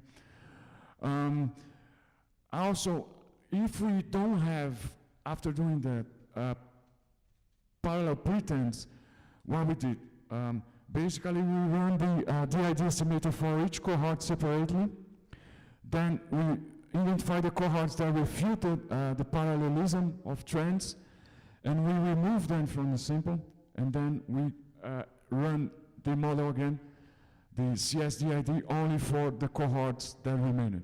Okay, we did not have to use that much. It was only 1 to 2 of the analysis that we did for the subsamples that we looked after. Most of the analysis we did just stopped at the second stage, which is good. Okay. We also have some robustness check that I really want to show you because it's a new thing for us and in the literature. But I just flash some of the information, then when I get to them, I'll give more details. So basically, it's not based on DID. It's not even based on matching. It's a geoprocessing intensive approach where we are trying to capture variation, exogenous variation from physical barriers, okay, from topography and from the distribution of rivers, okay? And we're trying to use that to see if protected areas are effective or not, and how much this is owed to the contribution of these physical barriers instead of the legal boundaries, which is something that is not always visible for resource structures. But I'll get to that later on. Let's talk about the data. So we are looking to the whole Amazon basin in 9 countries, not only Brazil. Okay? Of course, Brazil is 60% of that, but there's many other countries. And looking to 3 outcome variables. Deforestation, which is the classic in the literature. We look at your fires as well, okay? And we're looking to mining. So there's a connection with the people from Rafael and Leila that they presented yesterday. It's the same, in fact, it's the same data source, I think. And the covariates, we're using the common pack, let's say, in this literature. So we have meteorological variables, we have land use and land cover variables to capture the physical measure of agricultural profitability, okay? And yes, we have some distance variables, rivers, distance from rivers, all this kind of stuff. So pretty basic, no, not much innovation there. So an innovation here is that we have a proxy for concurrent policies, okay? Concurrent environmental policies. We have 5 measures here. We, how can I say, we summarize them with a principal component analysis. We have environmental governance, spatial environmental governance, which comes from the data from the accounts of municipalities. We know how much they spend on the environment. We're using that. We're using as well the properties embargoed by our environmental police, okay, Burma. We're using distance to the environmental, to the headquarters of the environmental police. We're using sanctions on conservation units. We don't have sanctions in indigenous lands. We could not get this information yet, but we could get in the other types of protected areas, the conservation units. And also, something interesting that we find recently is that we have on the Ministry of Employment data set of laborers that are hired with all the rights, all the constitutional rights. We have them, the laborers that work in environmental protection. So we included that as well. So we have, this is the measure of intensity of non-protection policies. Okay, and we excluded the municipalities above the 99th percentile in terms of urban population, because these guys, they don't have forests anymore, so they won't be much interesting for analysis. So let me go to the results now. Well, first result here, showing that in regards to deforestation and fires, protected areas are effective. So they reduce all these 2 kinds of disturbance to forests. So I have 4 types of estimations here. The first one is only matching. Okay, we know that this is biased because not accounted for in the observables. Okay? The confoundedness from that is not accounted for, so this is not very much reliable, just using as some kind of baseline. We also have a second baseline here, which is the standard DID model that's not accounting for staggered nature of protection. The best one here is this 4th one, which is matching and staggered DID, okay? And then we have all these 4 models here because we want to quantify the biases coming from this source of confoundedness. So, sorry. So, for instance, the unobservable confounded bias, which is the one you have if you don't, if you use only matching, is pretty big. Okay? As we can see here, 3 digits of percent points. The staggered protection bias is also non-negligible, is relevant. Depending on the variable, the sign changes, negative for deforestation, positive for fires. The self-selection bias is the one that you have if you don't use matching. You go straight to DID. And as we can see, in case of deforestation, it's not so big, but in case of fires, it is. Okay, so we cannot afford to go straight to DID. We have to do matching. That's important. The literature is right. So we also have this concurrent policy bias, which is the one that is there when you don't use that principal component factor that we came up with in this paper. So it is more relevant for deforestation, but it's also non-negligible for fires. We also did some heterogeneous analysis across types of protected areas, which is pretty common in this literature. So what are the types of protected areas we have in our sample? We have indigenous lands, okay, and we have conservation units, to use a translation, direct translation from Brazilian term. Some people call it as well ecological reserves. It's another term that shows up in the literature. So basically these ecological zones here, or let's call them conservation units, we have strict conservation units, which has these, they are indirect units. They only allow for indirect usage of resources. And we have these sustainable use reserves that they entitle people that lives there with greater rights in terms of resource usage, okay? So basically what we see here is that's plenty of variation in terms of magnitudes of the treatment effect, okay? And also there's some variation in terms of sign, especially if we look to fires here, okay? So what is happening here is that we have a greater frequency of fires inside indigenous lands compared to outside indigenous lands, okay? So that's one pattern that we're having in this data.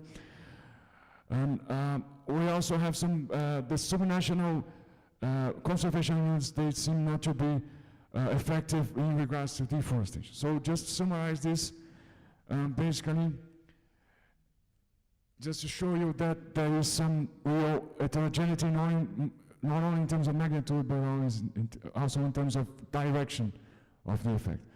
Okay, so the indigenous lands, as I told you, they are good in terms of deforestation, not so good in terms of fire, and they are good in terms of gold mining. So less gold mining than inside of indigenous lands. Now, in terms of conservation units types, it depends on the type or on the subtype of conservation unit, and we expect that strict conservation is more effective. Okay. And that is not exactly true in terms of deforestation because the weakly attenuated deforestation is not so big the effect. In terms of fire, yes, as expected. In terms of gold mining, no effect. Okay, so the other ones are some patterns like this as well, or a bit different, but the main message here is that the type of protected area matters. So in terms of optimizing the creation of protected areas, government also have to choose well the type of protected area to be created. Okay, that's very important. Okay, another thing that we look very quickly here is that the institution, the authority which is in charge of the conservation units, issues every year a questionnaire to the managers of these units, so they have to fill it in order for an index of the quality of the work, of the quality of management to be calculated. So basically, we use this management, quality of management or management effectiveness index that is generated by the authority to see if the protected areas that are classified as having a better management, they avoided deforestation in a larger magnitude. They were better in avoiding deforestation and fires. And in fact, that was not the case. So basically, high quality, the protected areas that are better managed are not the ones which are more effective. Okay, so that's what we get. Let's talk about dynamics now.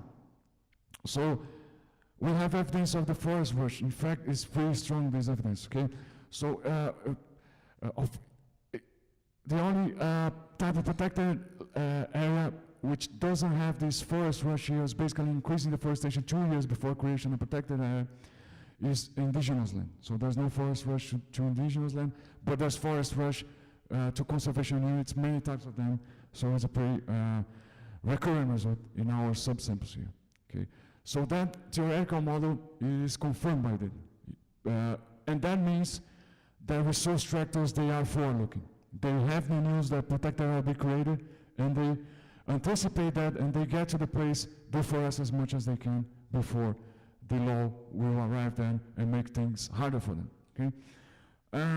Okay. Yes. Yeah, -15. We don't have many observations here. That's the thing. Yeah, that's the thing. That's why it's pretty uncertain. Let's put.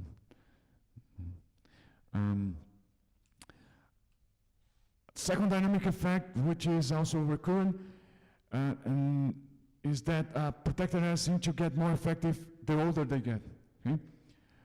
And we have this decay of deforestation that becomes stronger after some years after creation, okay? Of course, when we get, it's the same problem that we get here, okay? When you get to extreme stages of the life of PA, so this is across the event study. I'm sorry it's not visible here because it was cut, but this is a distance from the moment where the PA was created, okay? So when we get too far away, we don't have many observations. That's why you see the confidence interval getting very big, okay? But even with that, there are smaller confidence intervals showing that we have generally a pattern of more effectiveness with aging, okay? But the more older, the more effective. So now is the main thing that I want to show you. As I say, it's a new thing for us, and it's a new thing in literature. So we're developing it and trying to understand. So feedback here is more than welcome, okay? So what's the idea here? I mean, the idea is a robustness test. But it's not exactly a robustness test in terms of, in quantitative terms, more a robustness test in qualitative terms. We want to know if this result that we have, that PAs are effective, it remains true when we change the identification strategy. So it's quite a big change, in fact. Okay, so we are not using matching, we're not using DID, we're using something else. And so what we're using is physical barriers. Basically, we're using physical heterogeneity of land. Okay, that's what we're using. So there are two types of boundaries that we are classifying here. Two classes. The first one is hard boundaries, which coincide with a physical barrier, and soft boundaries, which do not coincide. Okay, I'll explain that, what that actually means in the next slide. So in this slide, I just want to give you the identification assumptions here behind this strategy. So the first identification assumption is that soft boundaries of protected areas and hard boundaries of protected areas, both they are effective. Okay, they do reduce deforestation and fires. Okay, that is of course an assumption. But the hard boundaries, they reduce more. They are more effective. They are stronger. Okay, and the good thing about this identification assumption is that we can test it as an hypothesis because we have the two types of boundaries there in the model. Okay, in the data. The second is a bit harder to test, but it's pretty important, which is the process that assigns the grid cells that we have to a combination of soft and hard boundaries is independent of the process that assigns a treatment effect to these grid cells. Okay, so this selection process and this treatment effect process, they are independent statistically. Okay, we need that to have identification. We cannot test that directly, but we can maybe do some robustness here to convince you that this thing holds, okay? So, I mean, this strategy is pretty intensive in geoprocessing, okay? We can talk about that if you want, but I'll just give the basic steps that we pursue in order to get this physical hard and soft boundaries. So first thing I did was I just defined physical barriers. So physical barriers here are high altitude zones, so are zones that had at least 600 meters of height or above that, like hills and mountains, okay? Mostly mountains, in fact, because 600 is pretty high. And rivers, okay? So basically, what we did in GIS terms is that we put some buffers of 1 kilometer in PA boundaries, and we classify these buffers as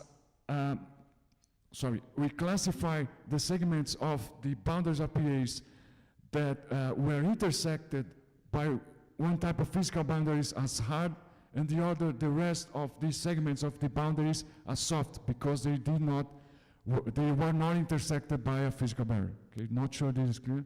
Ask me if not. Okay, it's a bit tricky to do that, but I'm pretty sure that we did it right. It's just it's not as easy to explain sometimes. So. What happens is that we have two types. So I'll show some figure in the next slide. It will become easier to understand. So also we calculate the distance between these segments. Okay. So basically we have the PA boundaries. We broke down. Okay, this hard boundary, this soft boundary. We calculate the distance between the boundaries and the grid cells. Okay. The second step, and then we calculate the area pixel within a specific distance from the segment. So we have two types of distance thresholds here, 5 kilometers, 10 kilometers, 20 kilometers. Okay, that will become clear in this figure here. So let's look to this strict protected area in Venezuela, okay? Sierra Urutan, which is here in this, I'm not sure if this is very visible, but it's here. The green lines here are the boundaries of this protected area, okay? The black spots here are the high altitude zones, can be like mountains, okay? And of course, by the name of it, you know that is hilly, okay? Sierra, it's a hill, something like that, or a type of mountain. And then basically what we see here is that this protected area is basically very coinciding with the mountain. So if we look in this square here, which is dashed gray square, in the next slide, we see that it becomes green, becomes red because it was classified as hard, okay? Because it's close to the mountain. There's other parts here, let's look at this part here, okay? If you see there's a green boundary here, it's a protected area boundary here in green, and it's coinciding, part of this boundary is coinciding with this black spot. There's some part here is not coinciding, okay? So we classified as hard boundary the part that coincides with the black spot, as soft as the part that does not coincide, okay? That's why we did. And this is rivers, okay, same place. So rivers are the blue. Let's look at this part here, this dashed gray rectangle here. So basically, we have the rivers here, and here we have the PA boundary, so that's pretty clear there's the PA boundaries that overlaps with the river. So this is classified as hard boundaries. There's some parts of it that does not coincide with rivers, was classified as soft boundaries. So that's how we did. And we just wanted to quantify this thing in which the grid cells were close or were close to these boundaries, and then we just calculate the distance, and then we calculate the areas as well, okay? So let me show you the results right now. So basically, what happens here, we have one type of boundary, which is the river boundary, and we have two types of outcome variables. We have deforestation and we have fires, okay? So when we look to deforestation, basically what we expect to see is that hard boundaries, they have a stronger effect in terms of reducing deforestation compared to soft boundaries, okay? That's our identification assumption effect, one of them. So if we look here, we see the soft boundaries, they have no effect. So there's no asterisk here, there's no star here, there's no cross, so there's no effect. But hard boundaries do have an effect. It's not much visible here, sorry about that. But what's happening is that soft boundaries no effect, hard boundaries have an effect. So, okay, our identification assumption is confirmed, okay? When you look to fires here, we see the soft boundaries, they have, for some distances between grid cells and PA boundaries, they have positive effects, okay? So greater frequency of fires in the proximity of soft boundaries. And if we get far up to 20 kilometers of boundaries, start having a negative effect. So this is not very reliable, because as far as you go away from boundaries, you open the door for more confoundedness, okay? Because there are many other processes happening there besides protection. And hard boundaries, they keep being effective here, okay? If we look to high altitude boundaries, so this is a second type of physical barriers. What we can see here is that soft boundaries, they have an effect, in this case, okay, even being soft, but they still have an effect. And the hard boundaries have an effect which is bigger. It's one order of magnitude larger. It's not clear here, because not much visible, but it's one order of magnitude larger, the effect of hard boundaries. So this is exactly what we expected, okay? In the case of fires, again, it's a bit more trickier. So fires are a more complex process than deforestation, because they can spread across space, okay? And they spread in a way which is not easy to explain. There's a lot of randomness there. Depends on fuel content in the soil, depends on what is burning, or many other types of things. And so, it depends on wind. So basically, what we have here is the soft boundaries having effect, hard boundaries having positive effect, okay? So this is puzzling us a bit. We're still trying to understand them. And another pattern which is pretty interesting here, makes a lot of sense, is that we have a distance decay in the effect, okay? So the farther you get from the boundaries, the lower your effect magnitude becomes, okay? Okay, thank you, Paul. So the same thing here for the hard boundaries. Now we are complexifying the analysis a bit more, and we are asking ourselves from where this effect of hard and soft boundaries is coming. Is it coming from inside protected areas or from outside protected areas? Okay? Because when you look to the boundaries, you're just looking to the proximity of them. You don't know if you're capturing an effect inside or outside. So here we're trying to separate them. In order to do that, we expanded our model to include binary variables pointing to pixels inside protected areas. Okay? When you do that, you have to be very careful in order to interpret the coefficient of the interaction of the binary variable inside, outside, and soft and hard boundaries. Okay, it's not very easy to understand. I was struggling with that some days ago. And basically, you have to go back to the basics of expected conditional expectation functions, all the kind of stuff. And basically, this coefficient of the interaction here is the differential marginal effect of hard boundaries comparing pixels inside and pixels outside protected areas. That's what they capture, okay? And the effect without the interaction is the pure effect of the hard boundary itself, okay? In order to understand what will appear in the estimates, we have to do some classification of the possibilities. And I classify the signs of the beta coefficient and the delta coefficient in order to understand what is going on there, how to interpret the estimates. So basically, what happens is that we have two types of effect. We have the effect inside and the effect outside. The delta here is capturing the possibility that a pixel which is inside protected areas has a larger effect. Okay? It has a differential effect which is higher than pixels outside, and this is an effect, from the boundary itself. So the boundary effect is larger inside if this delta coefficient is negative, okay? And there is a classification here of the possibilities of the effect, just to show you that is a bit tricky. So I just give you the results now and show what classes they fall on. So basically, the river boundaries and deforestation is falling on the case 4, which is the following. We have the pixels inside protected areas, they have a larger effect, and we don't have a spillover effect. What is a spillover effect?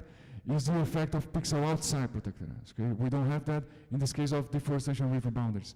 In the case of fires, we have kind of the opposite, because we don't have these pixels inside having a larger effect, and we have a spillover effect, okay? From the case, for now, high altitude boundaries and deforestation, we have for the hard boundaries case 2, soft boundaries case 4, so it's a bit mixed. And on the possibility of high altitude boundaries and fires is a bit trickier. So here is where we're trying to understand really what's going on, because we have the pixels inside protected areas having more fires, and there is no spillover as well. So it's a bit tricky to understand. So I'll rush up just a bit. We have a mechanism, we try to understand what's behind PA's effect, and basically the idea is the following. Where PAs are created, they tend to increase the migration for these places of indigenous people, and they may decrease the immigration of these people. So basically you are concentrating in space people that have an innate propensity to protect forests, okay? And basically we see that. So basically where you create indigenous lands, you decrease the number of indigenous people leaving the municipalities, and you increase the number of indigenous people entering the municipalities, okay?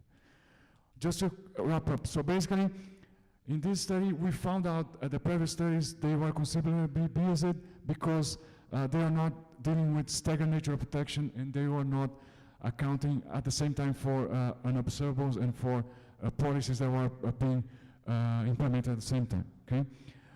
Also, we see that a sizable part of the effects of PAs is coming from physical barriers, and the implications we have is that protected areas need to be created not only to change the tenure of land, but to align expectations of resource structures to national conservation goals, okay? So this forward-looking behavior is very important and has to be taken into account, and that something must be done about the ineffectiveness of protected areas, some of them in terms of mining. So thanks a lot, everyone. It was a pleasure to be here, and thanks the organizers, because this event is very good. Thank you.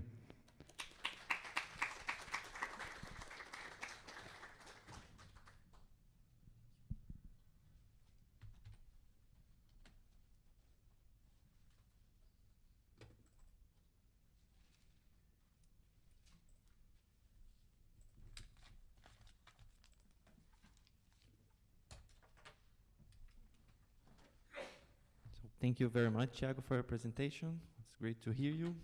I'll stay here so I can look at you. So just some brief comments here. I'll not summarize the paper. I'll just start by saying what I found nice about the paper. So I think you have an innovative methodological approach to a very pressing issue, so that's very nice. There are a lot of clear policy implications by reading the paper. I highlight here the story about the forest rush before legal completion. That raises a clear policy implication. The connection of the theoretical model with your results, by grounding your hypothesis on behavioral microfoundations, I think that's very nice too. And the use of Callaway-Santana framework to explore dynamic patterns, I think you make a nice use of it.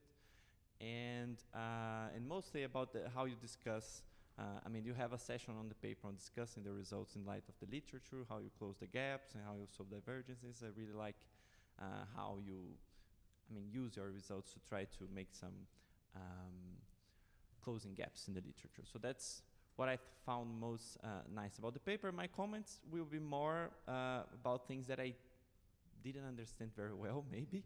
So, and maybe need some clarification. So I have three major comments and then some other minor ones that I can send you afterwards. So the first one is that I think your results will depend on the matching procedure. I'm not talking about the last approach that you showed us in the end of the presentation. I'm talking about the main specification. So when you compare the results of the matched two-stage two-way fixed effects with the matched Callaway-Santana approach, the increase is pretty great. When you compare the unmatched with the matched results, the magnitude almost doubles. And that's not a problem, but I think you should make it more explicit in a way, telling the reader about whether self-selection issues might be more important than staggered adoption issues here, because there's a difference in the magnitude of the effects.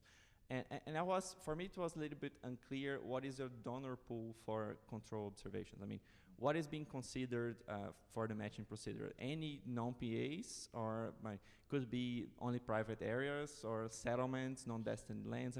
The dynamics of these types of land might be different, so having a clear description of what is the donor pool might help understand what is your comparison group here.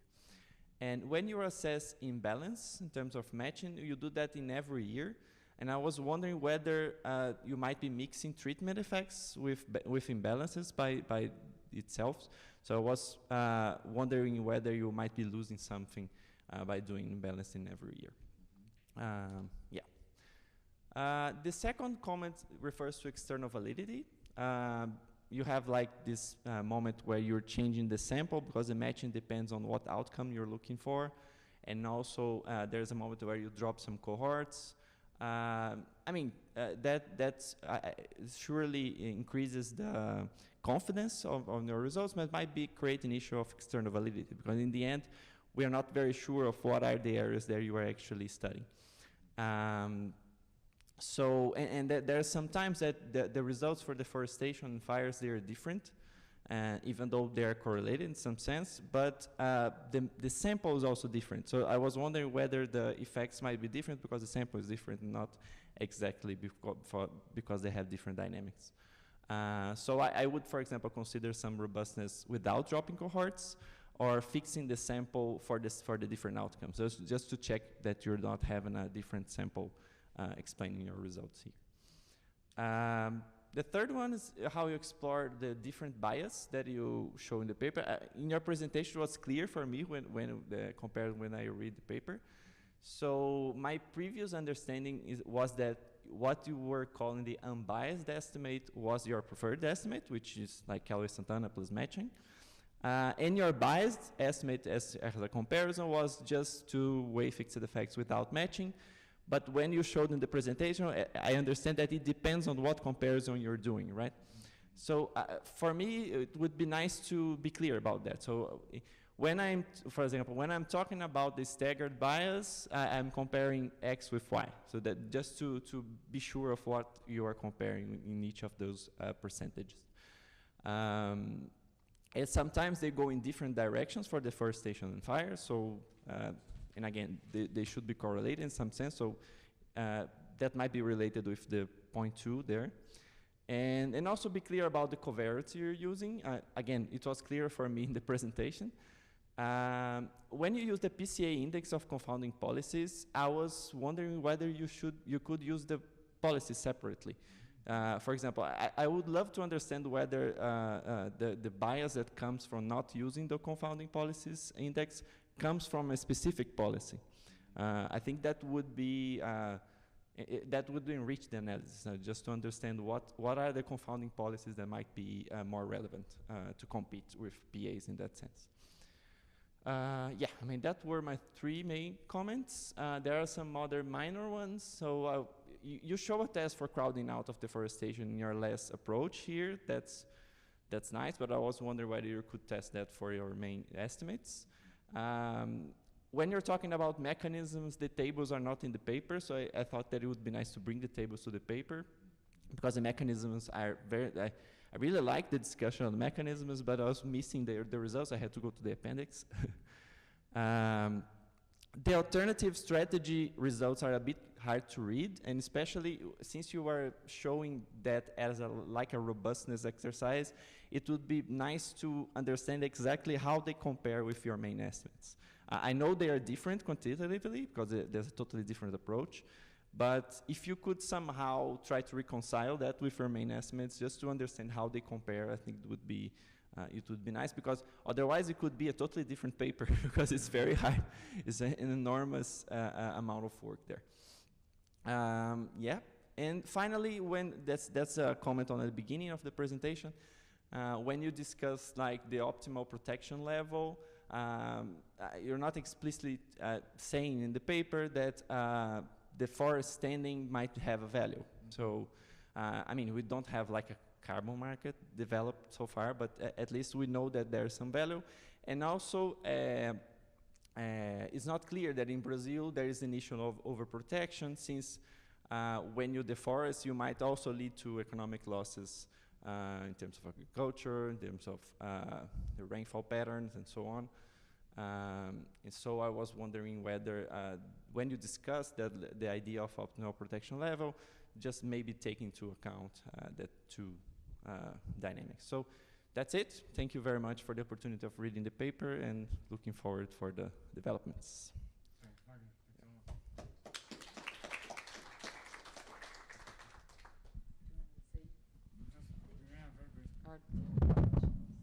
Thanks a lot, Wagner. Very, very important comments. Yeah, you were right. I mean, I would just say something very quick, because I think that I wrote all down. We're going to implement it. That's what I can say. But I think that starting with the, yeah, I mean, what comparison we are doing, it's very important to make clear. About the donor pool, one thing that I forgot to mention is that we are looking to never protected pixels, but you are right, we have to break down in terms of types of land, because they are pretty different, you know, private land and other types of public land. So I like that comment. I think it's very important to know that. About the, yeah, the cover rates in the principal component measure of the concurrent policies, if we can track down which types of policies are playing the role there, which ones are the more important. Yeah, good idea. I think it's very important for policy. And this spillover crowding out effect is something that we need to do in the first cohort. I mean, the combination of matching with DID. So yeah, well, thanks a lot. And we will think deeply about that and improve the paper. Thank you, Wagner. Any other question?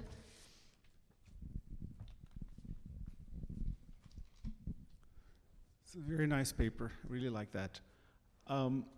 One clarification question. When you look at the hard boundaries towards the end, are you comparing that to other places, for example, with high altitudes that were never treated? Because I was thinking about the fires, right? The counterintuitive result that you find. It might not be that counterintuitive because oftentimes you put fire on your land and you want to control it as well because you want to use it for whatever purpose it is. But if it goes away and spreads, it's really hard to control the fire itself. It goes up in the higher boundaries. So I was wondering what the comparison group was to perhaps see if that can help with interpretation. Yeah, I mean, that's a very important question. Thanks a lot, Adi. In fact, what we have is, the comparison group is, let me think, because we have, maybe it's hard boundaries versus soft boundaries. That's where we identify, I mean, the identification comes from the difference between hard boundaries and soft boundaries within this same grid cell, you know. But I mean, of course, when we try to do that, we have some comparison there. I'm not sure if the comparison is the grid cells without a hard boundary, or they are, or they are the grid cells without any types of boundaries, because these are different. You may have like a grid cell. We have some hard boundary. The grid cell they have no hard boundary, but it still have some soft boundary. You know. So. Mm-hmm, yeah.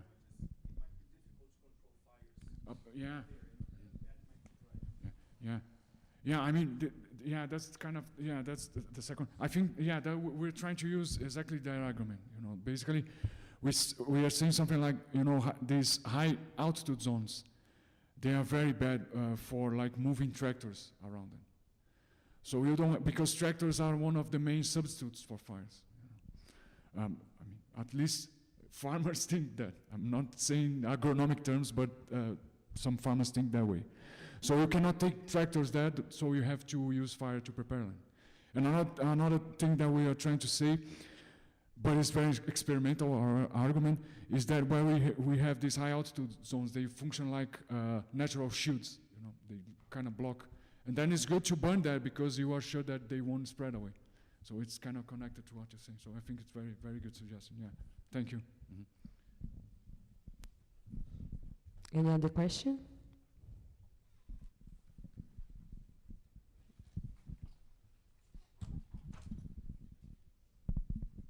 Thanks for the presentation, Thiago. I was just thinking about the concurrent policies, because I think it's a good idea to include them, but at the same time, they can be responding to the protected areas. So there might be an issue there with endogenous controls, that you're just including controls that are being increased or decreased. You're tuning up and down the concurrent policies in response to the creation of the protected areas over time. So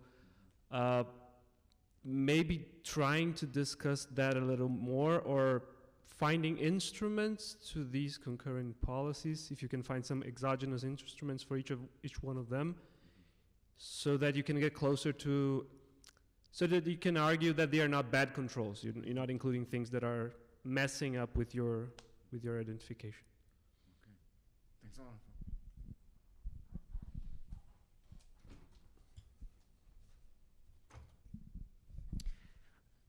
Okay, we are on time, so thank you very much for all the comments. It was a great discussion. And any message for lunch? I don't know. And okay, so we have poster sessions at 1, and then we get the Eric Mühlberger at 2 p.m. So see you on the afternoon. Thank you.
It's a pleasure to have Professor Eric Mühliger here with us.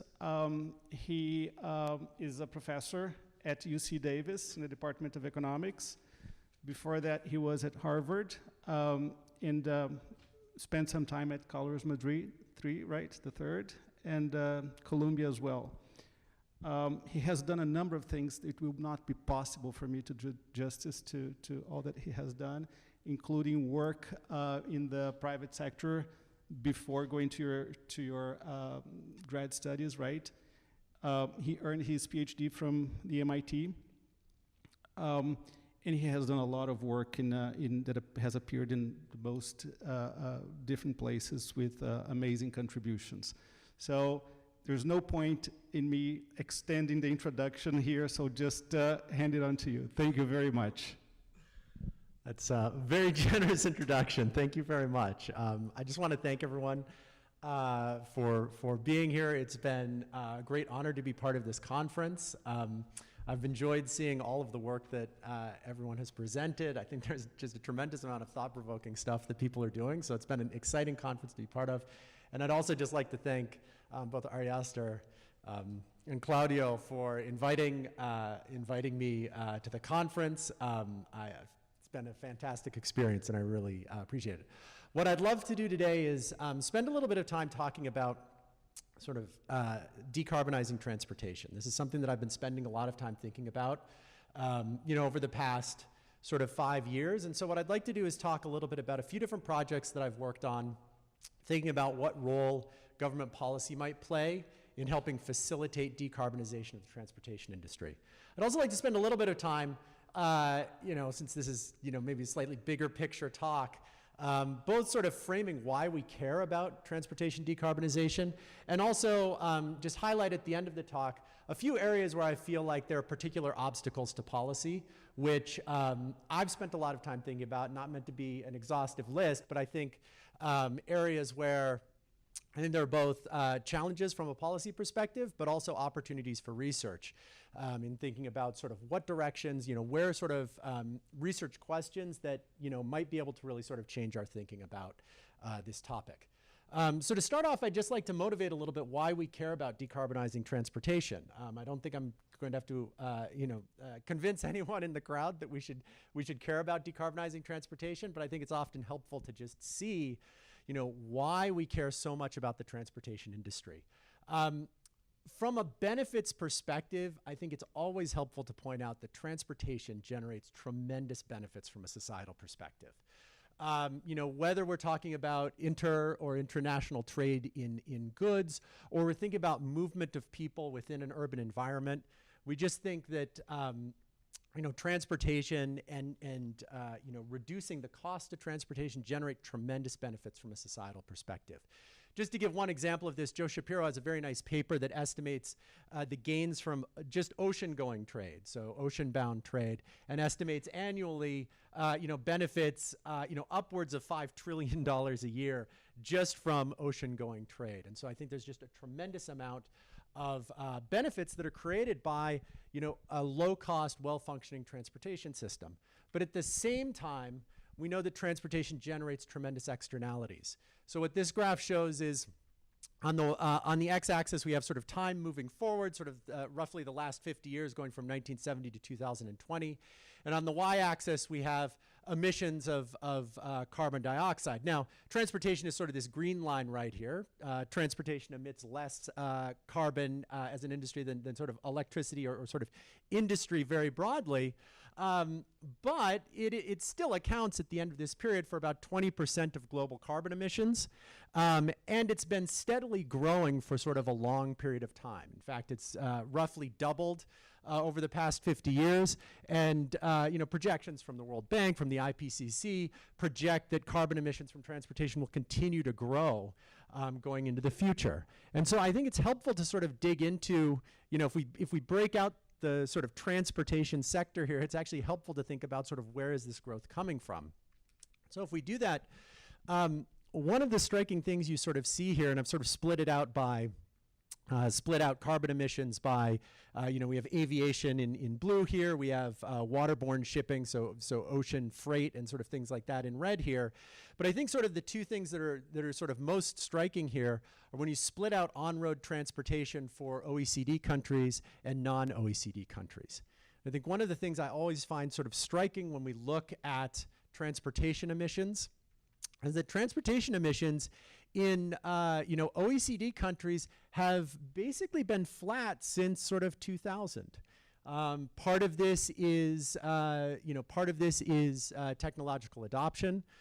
Part of this is higher prices leading to demand side responses. In contrast, we see just tremendous growth in non-OECD countries over this period. This is sort of from a JEP piece that Dave Rapson and I worked on that came out last year. One of the things that we found really striking about this, that really sort of changed our thinking about why we should care about transportation and why we should care about transportation, particularly in sort of the developing world, is if we think about sort of the carbon savings that would result if we could cut carbon emissions from OECD countries in half. That is equivalent to about 7 years of growth in non-OECD countries. And so, I think from a policy perspective, and when we think about sort of decarbonizing transportation, although a lot of policy, and I'll talk about this at the end of the talk, a lot of policy and a lot of attention is given to, decarbonizing transportation for this green line. I think where research is particularly valuable, and I think where there are particular benefits to research is really understanding what's happening with transportation in sort of countries that are quickly growing. This is really driven by this fact that when we think about economic growth, there is a strong relationship between economic growth and the demand for transportation. So here we have sort of GDP per capita in 2005 dollars along the x-axis, and we have the number of vehicles per 1,000 people on the y-axis. And I'd just like to, I'd just like to point out a couple things. We all know people in the United States love their cars, and we can see that the line in the United States is above the line in many other countries at sort of similar levels of real income. But we can also see that, this line basically traces out, what happened to economic prosperity and vehicle ownership in the United States, over sort of the 20th century. And what we see is that other countries sort of following a very similar trajectory, and not just sort of Japan and Germany and the United Kingdom, but if we look at China, we can see China is sort of marching up this. We can see India is sort of at the early stages of marching up this graph. And so this really becomes sort of a, I think from a policy perspective, we really end up caring a lot about sort of what is, when we think about decarbonizing transportation, what's happening in some of these countries which are going to be quickly growing over the next couple of decades ends up being particularly important. So what I'd like to do today is I'd like to sort of focus on sort of two areas. I'd like to spend a little bit of time talking about a couple of my research projects that focus on consumer-facing incentives. This is what I've spent a lot of time thinking about over the last couple of years, in particular thinking about how consumer-facing tax policy can help to correct pollution incentives. So to what extent can things like correcting fuel taxes or potentially offering upfront subsidies for the purchase of particular kinds of vehicles or taxing particular kinds of vehicles move the needle with respect to changing decisions that consumers make when they're deciding what kind of vehicle to buy. And then what I'd like to do is spend a little bit of time at the end of the talk maybe philosophizing a little more. I think, talking a little bit more generally about what I see as sort of policy obstacles to decarbonizing transportation and areas where I think research is going to be particularly valuable. So I think, pollution externalities in transportation, I think, are interesting because as economists, we have a very sort of strong set of ideas about what policy should look like in this area. And in fact, economics provides a very clear guide for how we might want to correct pollution externalities when people are thinking about purchasing durable goods. So in particular, we often think about two types of margins that we want to correct. We want to correct the intensive margin, so how much do people use vehicles, and we want to also correct the extensive margin, sort of at the time of purchase. Do people have the right incentives to purchase a vehicle that reflects sort of the externalities associated with ultimately driving that vehicle?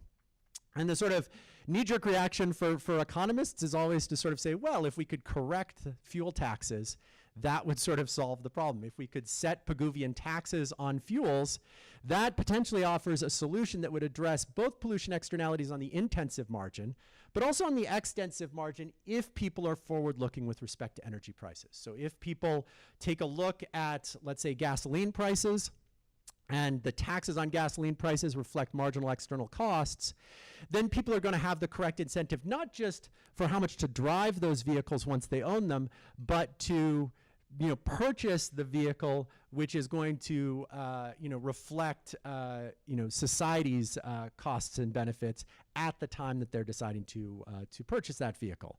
But we know in practice that Pigouvian taxes are rare in the real world, and particularly rare when we talk about energy policy. So this just gives you just a brief glimpse of this is from Severin Bornstein and Jim Bushnell's paper that looks at basically measuring the difference between price and social marginal cost for electricity and for gasoline in different parts of the United States. And what they've tried to do here is color code things so that locations that are red are locations where the fuel is underpriced relative to social marginal cost, and the locations that are blue are locations where the fuel is overpriced relative to marginal cost, where the marginal price is too high. And what I always find striking looking at this is not only is there a lot of heterogeneity across different parts of the U.S., and in fact you see this if you look across different countries in the world as well. But there's not sort of a uniform story here. For gasoline, although much of the U.S. tends to underprice gasoline relative to social marginal cost, you do see some areas where the price of gasoline seems to exceed social marginal cost. And likewise, when we look at electricity, things are even more striking.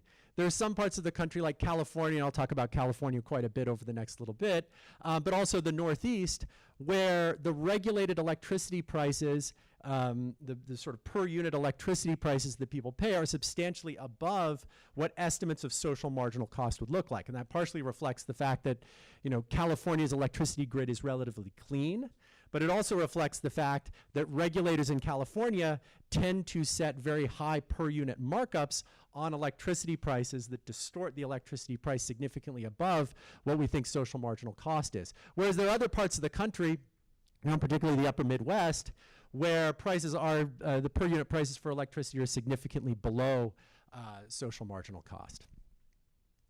So what I'd like to first talk about is a paper that I'm working on. This is still sort of work in progress, although it's sort of slowly making its way through the publication process, with David Rapson and Jim Bushnell, that sort of thinks about this question of, if we could set Pigouvian taxes, if we could actually correct these, would that actually correct the incentives for electric vehicle purchase? And this basically comes down to this question of whether or not consumers who are buying an electric vehicle value those future energy costs appropriately, or whether they misvalue those future energy costs. Now, there's a long literature in both environmental economics, but also in sort of industrial organization, touches on this in many ways, that looks at valuation of gasoline in the purchase of gasoline-powered cars. And I would say, although there is some variation in this literature, there were some early papers that suggested people substantially undervalued gasoline prices.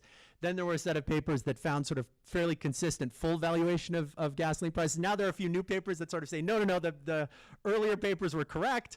So there's a little bit of disagreement here, but I would say generally this literature finds that consumers do incorporate gasoline prices into the decisions they make when they're buying a vehicle.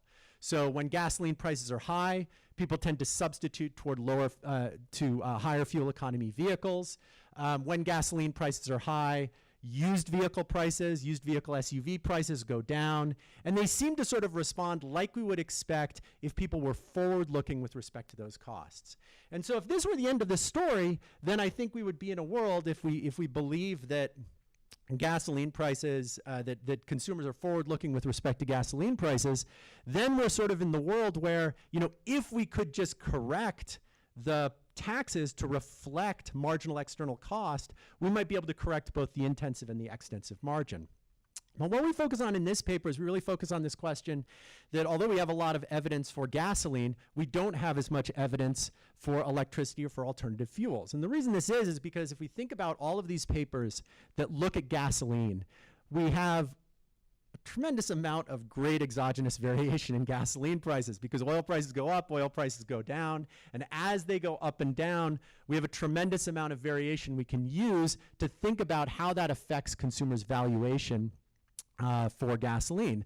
But for electricity, you know, we typically have situations, you know, if we think about sort of the US data, we have variation across different states with respect to how regulators treat electricity prices, but we also know that states are very heterogeneous with respect to how likely they are to adopt electric vehicles, and so it really makes that identification much more difficult. And in fact, there are reasons to believe, and you know, Koichiro Ito has a nice paper about this, but there are a series of papers that suggest that people have a much poorer sense of what electricity prices are, and as a result, we might not expect them to, you know, think or sort of understand as closely sort of what the costs of driving an electric vehicle might be at the time of purchase. So what we do in this paper is we leverage the fact that in California, even though all of California is regulated by one regulator, we have different electricity utilities throughout the state that are treated very differently. In particular, and I'll show you a map in just a second, we have 3 investor-owned utilities in California. So these are sort of big companies, Pacific Gas and Electric, Southern California Edison, and San Diego Gas and Electric, which are big sort of traditional utilities that for a long time owned power plants and sold electricity and now just sell the electricity.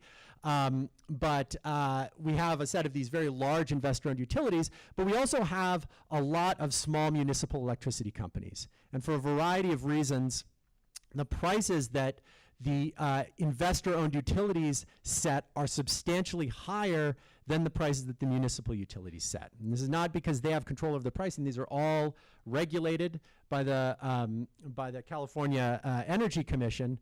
But this has to do with sort of 20 years ago, you know, there was the California electricity crisis. The investor-owned utilities almost went bankrupt, or some of them did go bankrupt. And so they were allowed to basically recover some of those costs through higher rates going forward.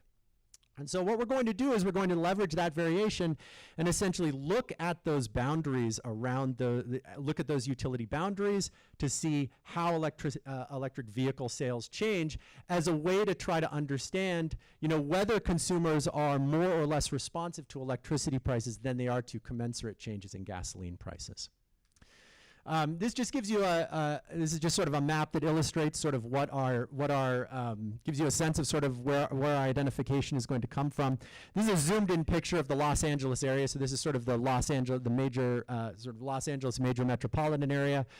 We have the city of Los Angeles right here, which is actually served by a municipal utility, the biggest municipal utility in the country, Los Angeles Department of Water and Power. There are also a lot of other small municipal utilities sort of located throughout Southern California. So we have this is the Pasadena Water and Power. You know, we have you know, Burbank Water and Power, City of Anaheim, City of Riverside, sort of things like that are all municipal electricity companies. The rest of this area in sort of light yellow is all area that's served by Southern California Edison. And the variation we're going to be using is going to come from the fact that the price of electricity, the regulated electricity price for residential consumers in Southern California Edison is sometimes twice or even 3 times as high as the electricity price in some of these other municipal utilities. And so we have sort of a situation to look at potentially two people who live in very, very similar areas. They might live across the street from one another, but because one person lives on one side of the street and happens to live in Southern California Edison service territory, and another person lives on the other side of the street and happens to live in, Burbank Water and Power Service territory, they face very, very different electricity prices. And so what we'll do in this paper is we're essentially going to compare adoption in pairs of census block groups that straddle the utility boundary.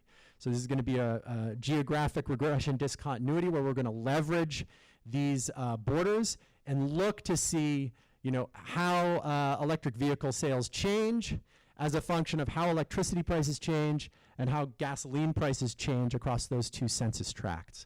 We're also going to have some demographics in here, and in sort of the standard regression discontinuity, we're going to allow sort of EV sales to evolve differently but smoothly as we move away from the boundary on either side. Yeah?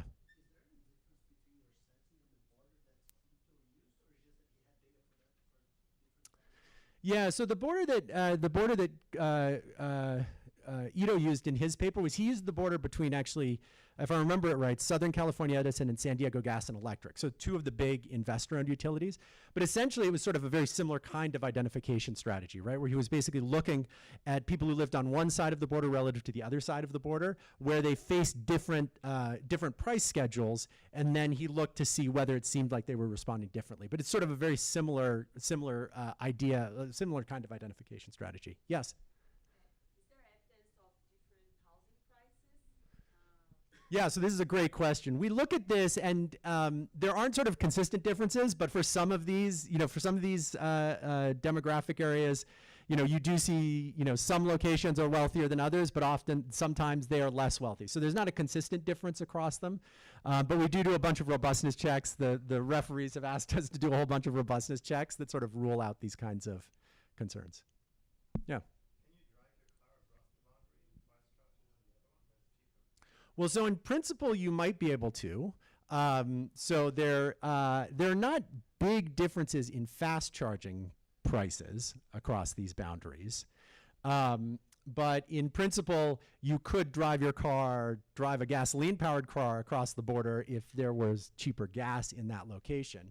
If anything, we'll find that sort of is conservative from our perspective. So there are sort of some assumptions that are built into this that we have sort of, I'll show you just an illustration in just a second to sort of rule out some of these alternative explanations. But basically the idea is in the paper, and I'm not going to talk about it here, but in the paper we have a discrete choice model that shows that if we estimate this specification and we estimate basically beta E and beta G, the coefficient on sort of the difference in electricity prices and the coefficient on the difference in gasoline prices, that by comparing beta E and beta G to each other after normalizing by vehicle fuel efficiency, that provides, essentially a test of whether people are responding equivalently to electricity prices or to gasoline prices. And the intuition is basically the following. If we think about sort of my decision to buy an electric vehicle, there are a bunch of factors that are going to go into that, including sort of how much I like the electric vehicle or how much I like the conventional vehicle, what the different prices of those vehicles are, and also sort of how much savings I might expect to enjoy by driving the electric vehicle relative to driving the conventional vehicle. And essentially what this test is going to do is it's going to ask, if my savings from driving that electric vehicle go up by $100 because electricity prices have fallen, versus if my savings from driving that electric vehicle go up by $100 because gasoline prices are higher. If I respond equivalently to gasoline prices and electricity prices, I should respond equally. I shouldn't care where those savings are coming from. It's $100 savings in either case. That's essentially the intuition behind this identification strategy. And so what we basically find, you could think of this as sort of a graphical representation of our results here, where on the y-axis, on the x-axis, we have essentially the gasoline price differential in cents per mile and the electricity price differential in cents per mile. So you could think of this as, this slope is sort of telling me if my costs of driving a gasoline-powered if my costs of driving a gasoline-powered vehicle are more expensive on a cents per mile basis, how does that affect my willingness to adopt an electric vehicle. And likewise over here, this slope is essentially telling us if I happen to live in an area where electricity prices are higher than a neighboring area, how does that affect my decision to buy an electric vehicle? It's going to reduce it there. And the difference between these slopes tells us something about how responsive individuals are to gasoline prices relative to electricity prices. And one of the persistent things we find in this paper is, again, it depends a little bit on the assumptions you make, because this builds in, we have to make assumptions about what the vehicle fuel efficiency is for an electric vehicle and for a conventional vehicle, and we have to make assumptions about, can people charge for free at their workplace? Are people going to cross the border in order to buy gasoline in a lower price location? But across all of these different sets of assumptions, we basically find that it seems like electric vehicle sales are between 4 and 6 times more responsive to gasoline prices than they are to electricity prices measured on a cent per mile basis. So this is, these results are sort of very consistent with this idea that people are, maybe quite responsive to gasoline prices, which we certainly have anecdotal evidence. When gasoline prices go up, a lot of people start to shop for electric vehicles.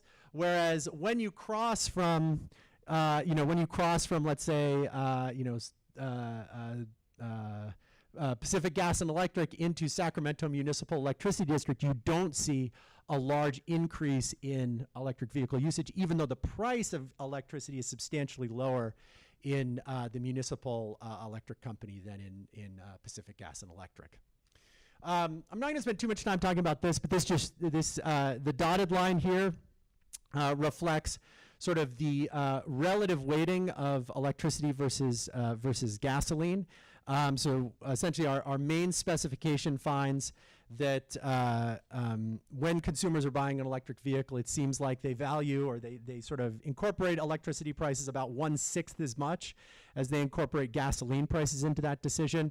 This just explores sort of a variety of different assumptions. So, if we think about those individuals as who are buying an electric vehicle, that they would have bought a more fuel-efficient vehicle, that they drive less with the electric vehicle, that they could charge for free, that if they bought the gasoline-powered vehicle, they'd try to shop in sort of lower-cost areas. All of the estimates that we're getting here are very far away from, one, which is what we would expect to see if there was equivalent valuation of gasoline and electricity prices. We also look at vehicle retention, so I think some supplementary evidence, I'm not going to spend too much time talking about this, but some supplementary evidence is we look to see what happens to vehicle ownership over time. And so one of the sort of interesting results we see here is that, if consumers don't understand the cost of owning an electric vehicle at the time of purchase, but they live in a high electricity price location, then when they have a choice to either keep that vehicle or exchange that vehicle, they might be more likely to exchange that vehicle. And that's exactly what we see. We see individuals who live in high electricity price locations. If they've leased that vehicle, they're much more likely to let that vehicle go after the lease expires than they are to sort of renew the lease or retain the vehicle. So this does have implications for upfront subsidies. I will sort of say that when we think about upfront subsidies, there's sort of really 2 potential roles for subsidies given the undervaluation of electricity prices. So the first is sort of the standard reason why we might want upfront subsidies to exist. If we can't set Pigouvian taxes on the fuels, then if we want to set the correct incentives on the extensive margin, we would want to either levy a subsidy or a tax on different types of vehicles in order to incorporate that future stream of externalities that are going to be generated by that vehicle. Essentially sort of say, well, we can't, maybe price in the externality when you're buying the fuel, but we're going to price it in at the time you buy the car, right? And this is sort of this first component here. This is essentially sort of the difference between the tax rate and marginal external costs of gasoline and the electricity. You can think of this as the markup over marginal private cost for electricity and marginal external cost for electricity. And so this first term essentially says, you know, if we are mispricing gasoline or we're mispricing electricity, we would want to build that into what the subsidy would look like at the time of purchase in order to encourage people to shift to the correct vehicle. But if people also misestimate the cost of ownership, there's actually another term here which is I think interesting to think about. We actually think about this in other settings in environmental economics, but in situations where a consumer makes a decision where they aren't incorporating those future energy prices into their decision at the time, there is an inconsistency between the utility that the consumer is using to make their decision and the utility that the consumer actually experiences when they own the good. So this is sort of, if I buy a, let's say a very energy efficient fridge, but I'm not thinking about that as something that's influencing my decision, when I actually take it home and I plug it in, I'm pleasantly surprised and I'm extra happy because then I realize, oh, it's actually going to be a lot cheaper to use than I thought it was going to be. And so there is sort of an additional piece here which captures the fact that if the price of electricity, when you include sort of the marginal cost and the markup of electricity, if that differs from what consumers' expectations are, then there's sort of another piece that you potentially want to take into account if consumers are systematically undervaluing those electricity prices. So if we believe that we want to use subsidies to try to either correct the pollution externalities or correct, to sort of price in this internality that might exist when consumers are misestimating what those future energy costs are at the time of purchase, we might use something like an upfront subsidy. And so a second paper that I'll talk about here is a paper that tries to think about sort of what these subsidies do for consumers. Do subsidies actually induce adoption of alternative fuel vehicles? And really here I'm focusing on two questions. One is, if we offer a subsidy to consumers, are consumers the ones who actually benefit from that subsidy, or is it the producers who benefit from that subsidy? And then the second is conditional on the consumers benefiting from the subsidy. Does that lower subsidy inclusive price actually induce adoption? Are consumers sensitive to that upfront price? And so in this case, what we're going to do is we're going to examine another California program that, we partially do this because we have a lot of data for California, but we also partially do this because California likes to experiment with these programs and often creates programs with features that are very beneficial from a causal identification perspective. And so we're going to look at a program called the Enhanced Fleet Modernization Program to understand something about both the pass-through of subsidies and also sort of how subsidies influence adoption, sort of estimating the demand elasticity for electric vehicles. The setting we have and sort of why this program is going to provide us with useful variation from a causal identification perspective is that this was a pilot program that was rolled out in two parts of California, in the San Joaquin Valley and an area called the South Coast Air Quality Management District, which is sort of Los Angeles and sort of the extended greater Los Angeles area. So these were the only two areas, the only two parts of California that were allowed to participate in this program. And then even within those areas, the rules of the program basically directed these resources to what the California Environmental Protection Agency calls disadvantaged communities. So what the disadvantaged communities are is you look sort of zip code by zip code, and in each zip code you're basically looking at the demographics of that zip code, you're looking at you're looking at sort of pollution exposure of that zip code, historical pollution exposure, and you're basically scoring all of these zip codes relative to each other based on sort of the zip codes which tend to have lower sociodemographics, have more vulnerable populations, and also have been more historically exposed to pollution. And so what we have here is sort of a nice setup for a triple difference kind of design where you have two regions. These gray regions are the San Joaquin Valley and the South Coast Air Quality Management District. And then you have sort of these disadvantaged communities both in and outside of these pilot regions. So effectively what we do in this paper is we run a triple difference strategy where we compare sort of pre and post pilot program outcomes in and out of disadvantaged communities, which are inside and outside of the two pilot regions. And so we can observe sort of what people pay for the vehicle, so we know sort of the subsidy inclusive price that people paid, and so we can ask sort of a question about the pass-through of these subsidies. Do consumers capture the benefits of these subsidies, or do producers capture the benefits of these subsidies? And then we can also look at the elasticity of demand with respect to these incentives to try to understand something about that. Yeah.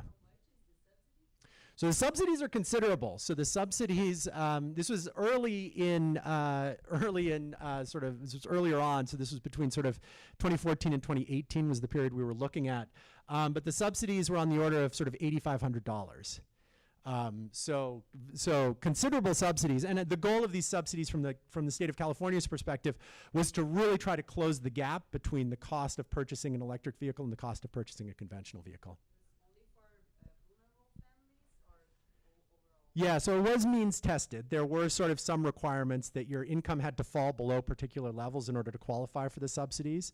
But you also, even conditional on qualifying for the subsidies, you had to live in one of these disadvantaged communities. So if you happened to be a household that was, had equal incomes to a qualifying household, but you happened to live in sort of a neighboring community that was not classified as disadvantaged by Cal EPA, then you would not be eligible for the $8,500 incentive.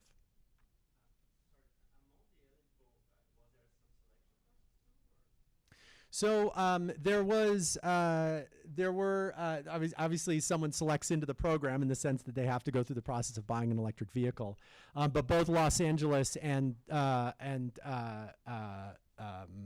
San Joaquin Valley did lots of outreach. So they tried different actually forms of outreach, and I think there's an interesting question. You're sort of comparing, you have two observations, but San Joaquin Valley had a strategy where they would basically give people free smog checks, and then if their cars didn't pass, they would say, hey, by the way, we've got this program and we can get you in a new electric vehicle and we'll fill out a bunch of the paperwork for you and things like that.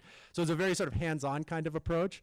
Whereas in Los Angeles, it was much more, we're gonna flood the airways with advertisements about this. If you check to see if you can qualify, go to this website. It'll tell you if you can qualify. See how much you could.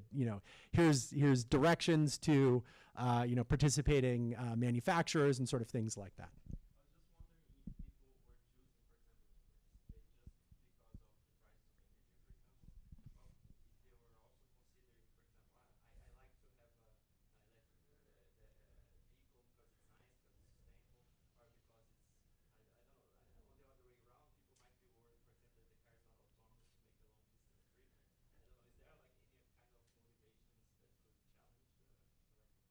Yeah, I absolutely agree. There are lots of other factors that go into people's decisions. I mean, this is a period of time where the charging network is not as well built out. So if we think about the people who are most likely to adopt vehicles at this point in time, and this is actually still true in California, if you look at the households that are most likely to adopt electric vehicles, the households that are most likely to adopt electric vehicles have a driveway where they can plug in the vehicle every night. If you live in at least until very recently, if you live in an apartment building, very few people who live in apartment buildings adopt electric vehicles because then you're sort of very reliant on the public charging network. Now, I mean, I think in this particular case, we benefit from the fact that we, see potentially households that are very similar outside of these regions and inside these regions. And, in principle, we can control for some of those differences. We can match on those differences, which is one of the things we do. We can use sort of a triple difference strategy as well. But to the extent that there's something about sort of the attractiveness of an electric vehicle or the concerns about sort of long distance travel or things like that, essentially we would be estimating this off of the assumption that, those concerns or those benefits are equal across people who live in these comparable kinds of communities. And so what we find here is when we look at prices, we find that buyers capture the majority of these incentives. So this is actually an incentive that we did not know sort of what we were going to find when we estimated this. We were not sure if manufacturers would basically just, people would come in the door and say, I want to buy an electric vehicle and I have this great incentive, and the manufacturer would immediately sort of update the price at which they start negotiating and negotiate down to the same price that they would have negotiated to before. But what we see here is that consumers seem to capture the majority of these incentives. And then when you use that, you can actually use that in sort of an IV strategy to estimate sort of the demand elasticities. And we estimate the demand elasticities for this group at sort of -2 sort of in sort of, slightly elastic, but, depending on the assumptions, but our main specification sort of minus 0.2. I'm sorry, minus 2.1. And so if I want to just wrap up here just talking about sort of consumer-facing vehicle policy, I think what we've learned from this, if we think about sort of these different tools that we can use to try to influence the decisions that people make when they're adopting a new vehicle, particularly on sort of the fuel, the cost of fuel side, or on these upfront incentive sides, I would sort of say, what we're starting to learn, and I think there's still a lot of work to be done here, but I think what we're starting to learn is that there's potentially a role for both fuel taxes and potentially corrective taxation there, but also other taxes or other subsidies at the time of purchase that might both sort of correct taxes that are not set at marginal external cost for fuels, but also potentially correct this incentive that might arise if people misestimate what those future costs are. If they don't really understand either how costly or how not costly, how cheap it might be to drive an electric vehicle, and they're not taking that into account, then that's something that an upfront subsidy might help to correct. In addition, it does seem like from these programs that the upfront subsidies do accrue to consumers, and it was not clear at the time we were sort of starting this that was going to be the case. And on the margin, it does seem to affect adoption choices, and this is particularly true for it's obviously specific to the households that qualify for this program, which were sort of middle and lower income households. So what I'd like to do now is I'd like to turn a little bit toward talking about decarbonization more generally. And here what I want to do is I want to talk a little bit about, talk a little bit more broadly, take sort of a step back, talk a little bit bigger picture about 3 policy obstacles that I think, that I've been thinking a lot about, and I think are areas where there doesn't need to just be progress on the policy side, but there's a potentially important role for future research to fill out our evidence base on sort of how much these different kinds of policy obstacles influence or potentially create impediments toward transportation decarbonization.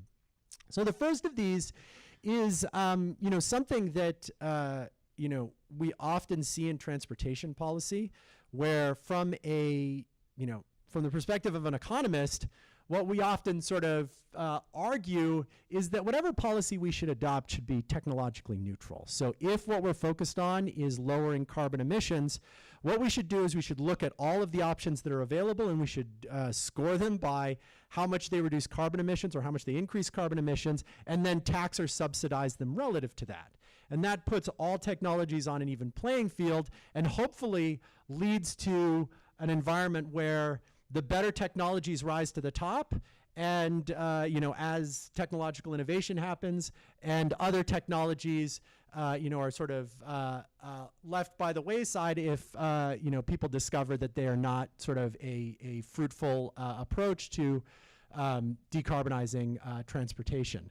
But in practice, what we see, and this is, if we look at sort of the Inflation Reduction Act in the United States as a good example of this, but this is true in many other countries, that often policymakers like to target particular solutions. So they say, we're going to build out electric vehicles. We want to encourage electric vehicle adoption. We want to build out the charging network, rather than trying to correct incentives to put all of these technologies on an even playing field. And the reason I think it's just important to make this point about technological neutrality is, although we have made a lot of progress in some countries electrifying the vehicle fleet, when we think about decarbonization of transportation more broadly, I think this is an environment where we really are going to have a wide set of strategies on the table to decarbonize transportation more broadly across different sectors or across different parts of the world. And I'll just sort of highlight, come back to this graph where we see sort of non-OECD road emissions rising, very, very quickly over this period, and projected to continue to rise substantially in the future as more and more people adopt vehicles, whereas OECD road emissions, are largely flat. And if we think about sort of all the work that's been done, I think there's been a lot of work that's been done thinking about vehicle electrification in the US, in the EU, in those countries. This is all sort of trying to understand what is going to bring down that green curve. Okay? Whereas I think there is, a lot of understudied questions related to, what is going to influence this curve, which I would argue is going to be much more important if we're going to meet any climate goals and we're going to ultimately reduce transportation emissions.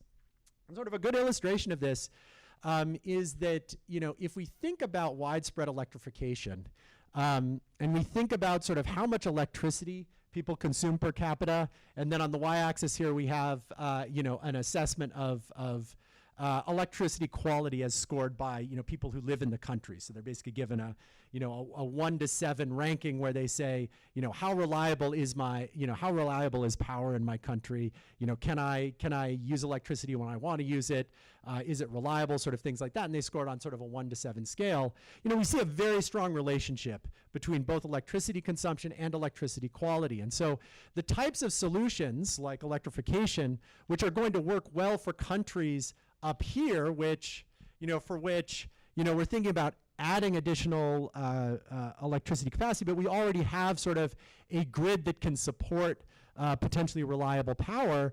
Those kinds of solutions to decarbonization are potentially going to be very, very different than the solutions down in this part of, down for countries that are still, expanding their electricity network and working on reliability.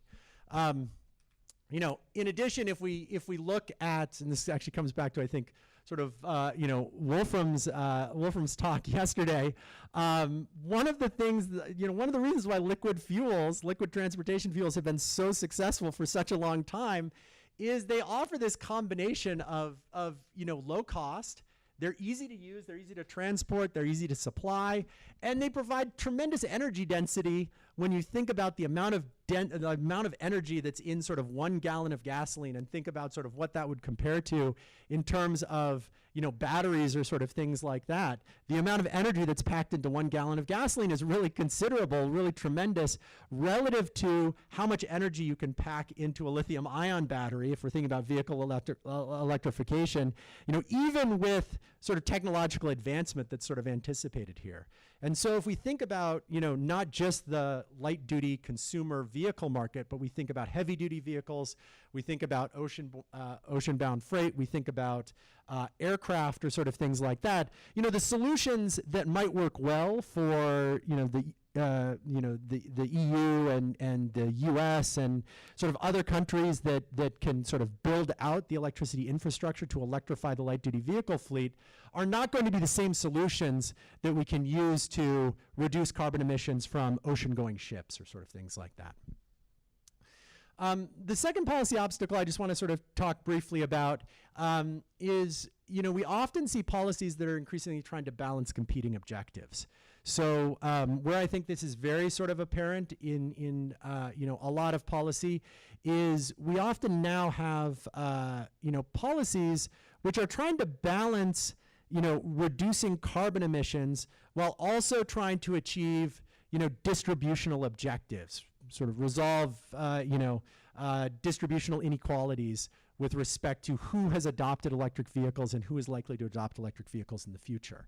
I think a great illustration of this is Severin Borenstein and Lucas Davis have a paper that look at federal tax returns in the US and look across, this is just one of the categories they look at, which is electric vehicle credits, but they look at electric vehicle credits, they look at energy efficiency credits or sort of things like that, and what they find is that the vast majority of these credits are captured by high-income households in the US, whereas a very small fraction of these credits are captured by lower or middle income households. And this is sort of not surprising. Electric vehicles are more costly. They're much more convenient if you have a single family home where you can plug it in every night. They're much more convenient if you also have a gasoline powered car in the driveway that you can drive on longer trips so you don't have to rely on the electric vehicle. But this sort of, sort of result that's happened with respect to historical incentives has created a strong, strong rhetorical argument for policymakers to try to target, future incentives much more heavily towards lower and middle income households through either means testing or geographic targeting.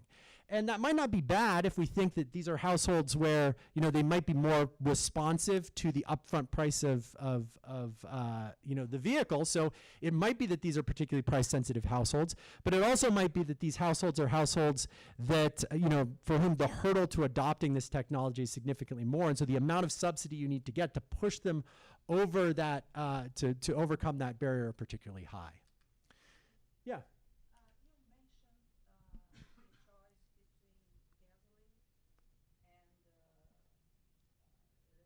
Yes. Address something related to hybrid cars, because you mentioned long distance, one car will be the garage. Yeah. And then I will change the car. Yeah. But if you have a hybrid car. Yes. So, I mean, I think there's, there is sort of, I mean, I originally got interested in vehicle credits, thinking about hybrid vehicles, thinking about the Prius back in 2005. And so I have a much older paper that looks at hybrid vehicle credits and thinking about that. So that is absolutely one solution, right? The way I think about hybrid vehicles, is if we're thinking about sort of a traditional hybrid vehicle where you have the battery and the battery is sort of assisting with the motor and maybe increasing the fuel efficiency, you can think of that as just a more fuel efficient vehicle. And I think there are lots of forces that are sort of pushing, higher gasoline prices and things like that are pushing more and more firms to adopt those technologies in their vehicles in order to improve fuel efficiency. If you're thinking about sort of a plug-in hybrid, so this is sort of one of these vehicles that you can plug in at night, you can drive it on electricity for a little while, but it has a gasoline motor that will then kick in. The evidence so far on those vehicles is that, at least in the US, people who own those vehicles tend to basically use them as gasoline-powered cars. So they rarely plug them in, and the vast majority of the driving is driving on gasoline, where they're basically filling up the car and they're using it like sort of a more traditional hybrid vehicle. So the last policy obstacle that I'll just sort of touch on, and then happy to take questions or facilitate some discussion, is political economy. I think political economy remains a fundamental obstacle to environmental policy and to decarbonization, particularly in sort of transportation. And I think this really sort of takes two forms. I think there are sort of two aspects of this that are important to sort of emphasize. The first is that the salience of transportation taxes, the salience of fuel taxes, the salience of fuel prices is just so strong that we see voters are incredibly sensitive to gasoline prices. We see politicians are extremely sensitive to gasoline prices. And we see, as a result, policymakers are very hesitant to do things that are going to increase the price of gasoline or increase gasoline taxes. Whether it's sort of tax freezes in Brazil, whether it's tax reductions that occur, whether it's tax holidays in many parts of many states around the country, including there was at least some discussion to suspend the federal gas tax in early 2022 at the start of the Ukraine war. These are common responses to fuel price shocks. So when gasoline prices rise, states start talking about, well, we should just get rid of our fuel tax for a little while to lower those gasoline prices because we know people are upset about that. We also see lots of evidence from actual initiatives. So Washington State had a couple of carbon taxes that came up for vote, but we saw voters were very, very negative towards these. So there are a couple of nice papers. Soren Anderson has a very nice paper that thinks about that, even when these are framed in ways that you would think would make people receptive to adopting a carbon tax. And even in situations where carbon taxes or gasoline taxes are a price to incorporate carbon costs, they face continued resistance from voters and policymakers. And British Columbia, which has had a carbon tax on the books, although it's a relatively small one on the books for sort of a long period of time, I've just been reading some articles about how that is currently, it's not clear whether that's going to continue or whether they're going to back away from that, partially because voters are very sensitive, and voters are, very resistant to some of these policies. But it's not just that. I think part of what goes on here, and an area where I think there's sort of future research to be done, is really thinking about how politicians can frame these taxes, because I think it's very easy to frame things like fuel taxes in a way which is going to either drive public support or drive public opposition to these kinds of policies. So a good example of this, and this is just I'm not going to spend too much time talking about this is just a preview of another project that I've been working on recently, looks at a vote in California over something called Proposition 6. So this was in 2018. Let me back up. In 2017, the state of California put into place a carbon tax that included a tax on gasoline. So there was a new tax that was added to gasoline to reflect the carbon content of that gasoline. And in 2018, there were a bunch of citizens in California that basically put on the ballot a constitutional proposition to basically get rid of that tax, sort of repeal this gasoline tax. Now, ultimately, the voters in California decided to reject that amendment. They kept these gasoline taxes in place, but it ended up being a lot, the victory was a lot more narrow than one would expect, given that, opposition to this proposition, you had the governor, you had a whole bunch of prominent state senators, you had the California Democratic Party, you had all of these people coming out, a lot of the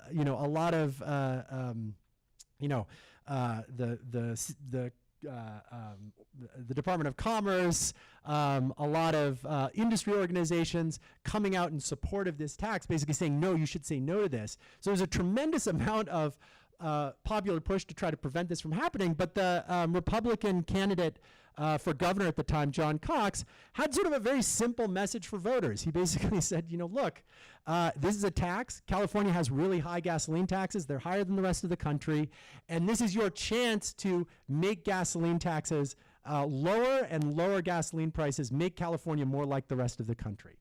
Although ultimately voters in California decided to support this, this was a very compelling message, and he got a lot of traction with voters, just with a very sort of simple message on, just every time you go to the gas pump, think about this additional tax that you're paying. Whereas the opposing side was talking about, I think, benefits that are, equally valuable but much less salient to consumers. So, we're going to improve the roads, we need to make sure bridges are safe, sort of things like that. The consumers aren't, the drivers, might care about, but they're much less closely tied to those kinds of things than they are to, they're going to the gas pump, they're putting gas in their car, and they're sort of they're just sort of watching the price go up. And so, I think one of the big areas for research, and one of the areas that, I'd like to, I think a lot about, and I haven't come up with any good ways of tackling this yet, but I think any solution to decarbonizing transportation has to sort of involve both economics and sort of come up with sort of political approaches which are going to overcome the political economy associated with these kinds of things. So I'd just like to say thank you. I've enjoyed meeting so many of you, and happy to take questions.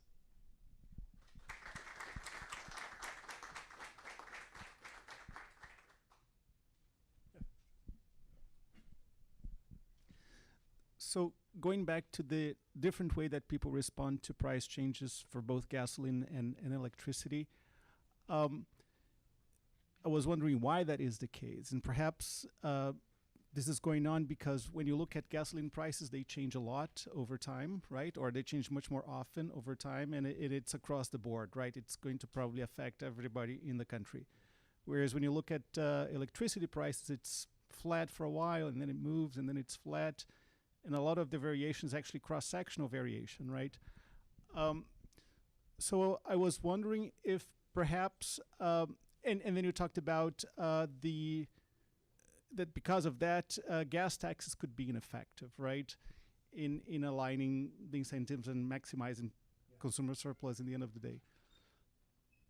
So have you thought about any ways of tackling the problem right at the origin? Like, for example, perhaps making it more salient, or having some sort of information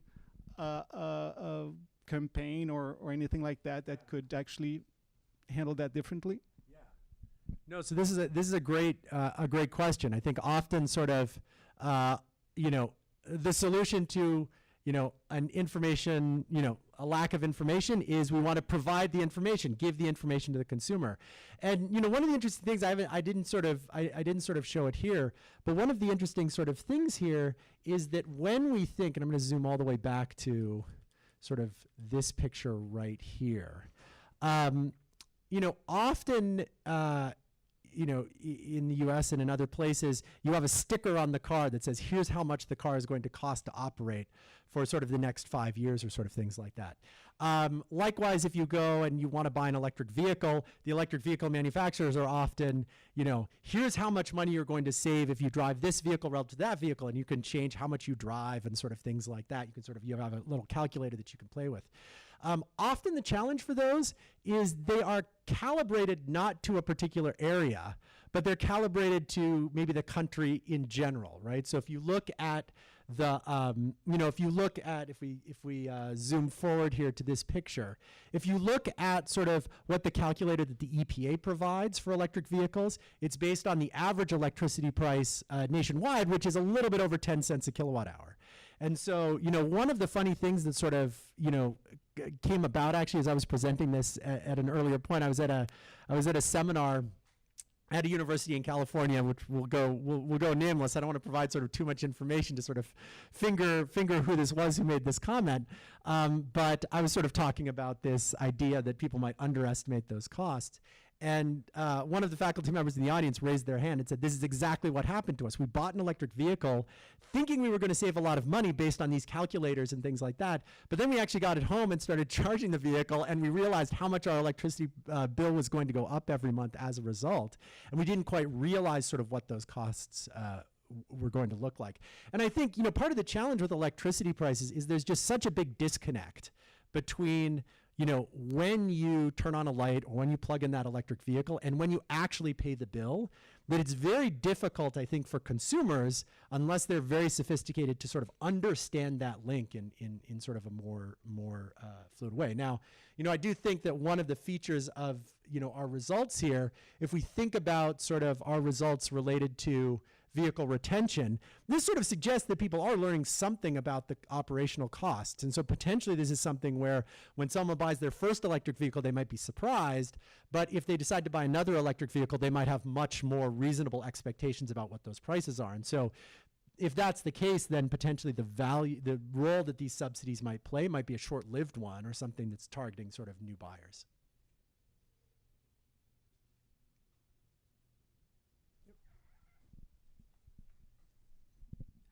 Just building on the last question, do you have any evidence on the use of smart meters about the saliency of electricity prices? Because there are these, if you have any evidence or any, I haven't done work on this. Okay. Now, because I think that's very useful to how much you consume at the moment you consume. That's the same as the fuel. Yeah, I totally agree with that. I haven't done any work specifically on this, but there are people who are doing work where, this was a period of time that we were looking at where most people were not on time-varying prices. But California has started to shift consumers towards time-varying prices. And I think to the extent that you're on time-varying prices, you might be much more sensitive to sort of when you're charging those, And so that might play a role as well. Did you, yeah. So about this specification and Ari's question, because it seems such an elegant way of testing rationality, we just want some statistical test whether the betas are equal. But if you have something a little more complicated, so for example, in finance, if I have, okay, I'll need a lot of hypotheses here. So if agents are forward-looking, and if there is risk aversion, and if I have two assets, one asset has more variance than the other asset, then the response is not going to be equal if I have the same variation in prices.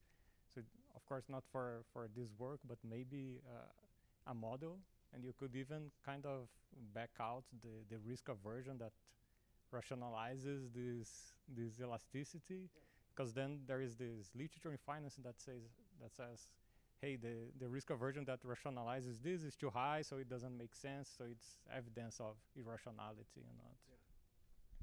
Yeah, that's a great comment. I think you could absolutely think about something like that. You could think about sort of, think about what level of risk aversion would rationalize something like that. But I think I'm running over. I don't want to get us behind on the schedule. Thank you very much. So I guess I'll shift gears to Juliano.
Hi, Juliano, can you hear us? Can you hear us, Juliano? Yes? I cannot hear you.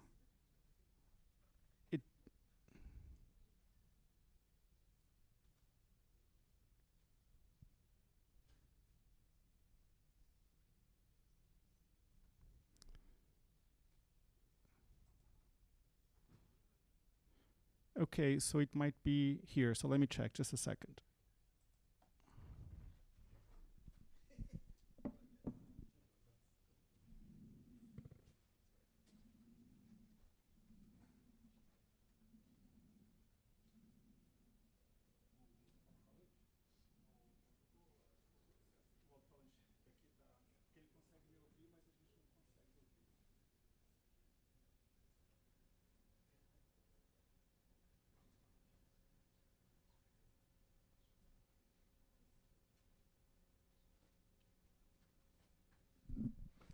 Can you try now, Juliano? Yeah. Hi. Oh, yes, we can hear you now. Okay, great. Okay, let me just see if we can raise the volume a little more.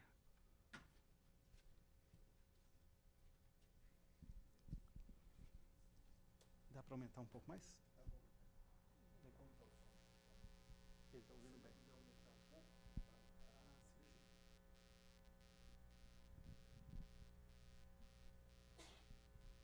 I'm also sharing my screen.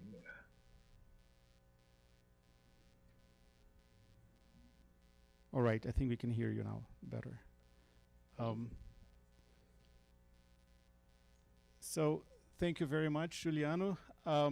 Juliano is at the Catholic University in Rio. He has been doing amazing work on environmental economics in Brazil.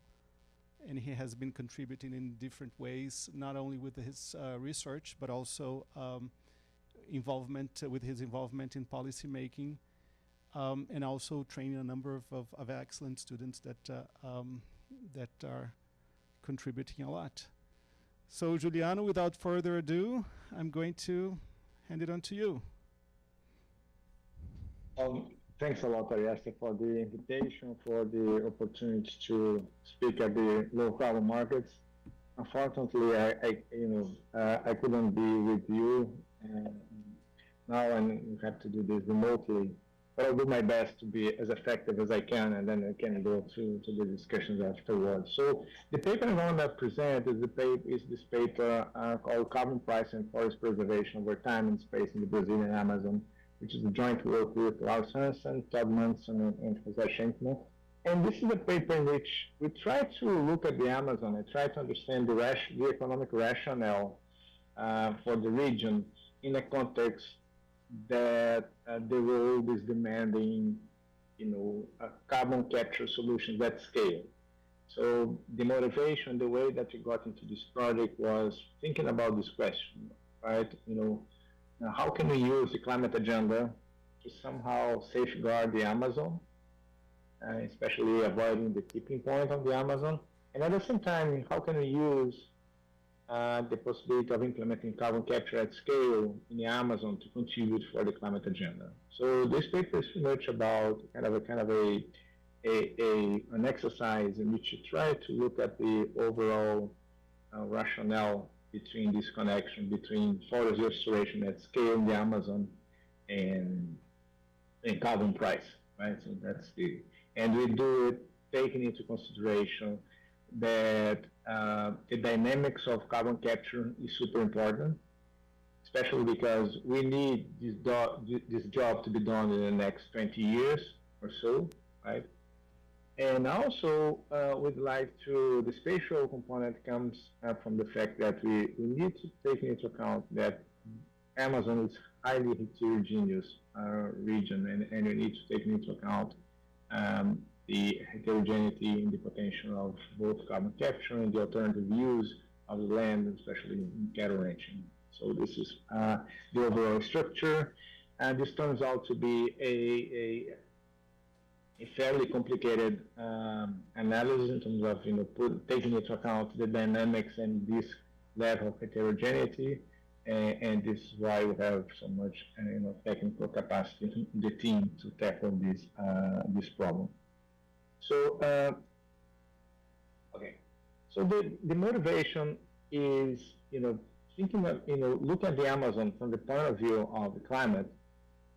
Amazon contains a lot of carbon capture that could be released in the atmosphere in case you keep deforesting the Amazon, in case you reach the tipping point, and this amount of carbon is the same order of magnitude of the historical U.S. emissions, right? So it's a really, really huge stock of carbon in the Amazon.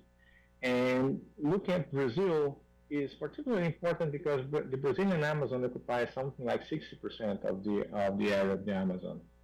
And sorry, here in miles, my presentation has kind of an American accent, talking about miles and then Texas and so on and so forth. The area that has been deforested in the Amazon is huge. Is something equivalent to France and Italy combined, or the same size of Texas. We've deforested quite a bit of the region. And also, the forest itself is under a threat in terms of its integrity. There is this vision that the Amazon can reach kind of a tipping point in which the dynamics, especially associating the deforestation and the rainfall regime through the so-called flying rivers, this might trigger a tipping point that up to a point that the Amazon can start to lose its capacity and its integrity in the long run. And actually, there are some very recent evidence that some parts of the Amazon, especially on the eastern Amazon, we already have those areas being kind of a net source of emissions rather than a sink, which is a signal that there is something going on in terms of transformation of the forest as it is now to a different kind of forest, which is highly concerning. So this is a kind of a motivation from a more environmental side why we are looking at this problem, and again we are focusing pretty much on the carbon aspect of the as a key ecosystem service provided by the region, right? And taking this into account, if you look at this connection between economic activity and emissions worldwide, and in this graph, each dot represents a country or a region, in case of Europe, right? you can see that Amazon, if Amazon was a country, this would be a quite unusual country in the sense that the amount of emissions per capita in Amazon is not compatible with the amount of economic activity in the region, which means that there is something different about the Amazon, right? And you'll see there is something inefficient about this. And if you take into account that we are talking about this scale here is in logs, and the Amazon is really, really off, right? The amount of emissions is in the order of magnitude of 30, and you would expect something around 3, right? To be to realign the Amazon with this cloud of dots points that we have in this graph, right? And here's India, China, US, and Europe. So in this research, we study, the problem of a kind of a fictitious social planner to provide this benchmark for adopt policy alternatives for the region. And here, as I mentioned before, the idea is to analyze the dynamics of these different processes of carbon capture at scale or the expansion of agriculture, especially cattle ranching, taking into account different parts of the Amazon has different potential, both in terms of carbon capture, but also in terms of cattle ranching revenues. And we're going to exploit a rich panel data set that covers, a cross-section of regions in the Amazon. We're going to use numerical methods to achieve the necessary degree of economic and environmental richness to achieve a set of results that could be used in terms of as kind of guidance for policymaking. And this will help us quite a bit to understand what are the potential in terms of carbon capture and what kinds of revenues the region could have if we could put in place a meaningful carbon market that could meet the challenge of the region, right? And then we're taking into account in this paper, I'm not gonna give you much detail about this part of the paper, which is highly technical, and in the end it was not that important in terms of changing the results, but it provides a lot of robustness.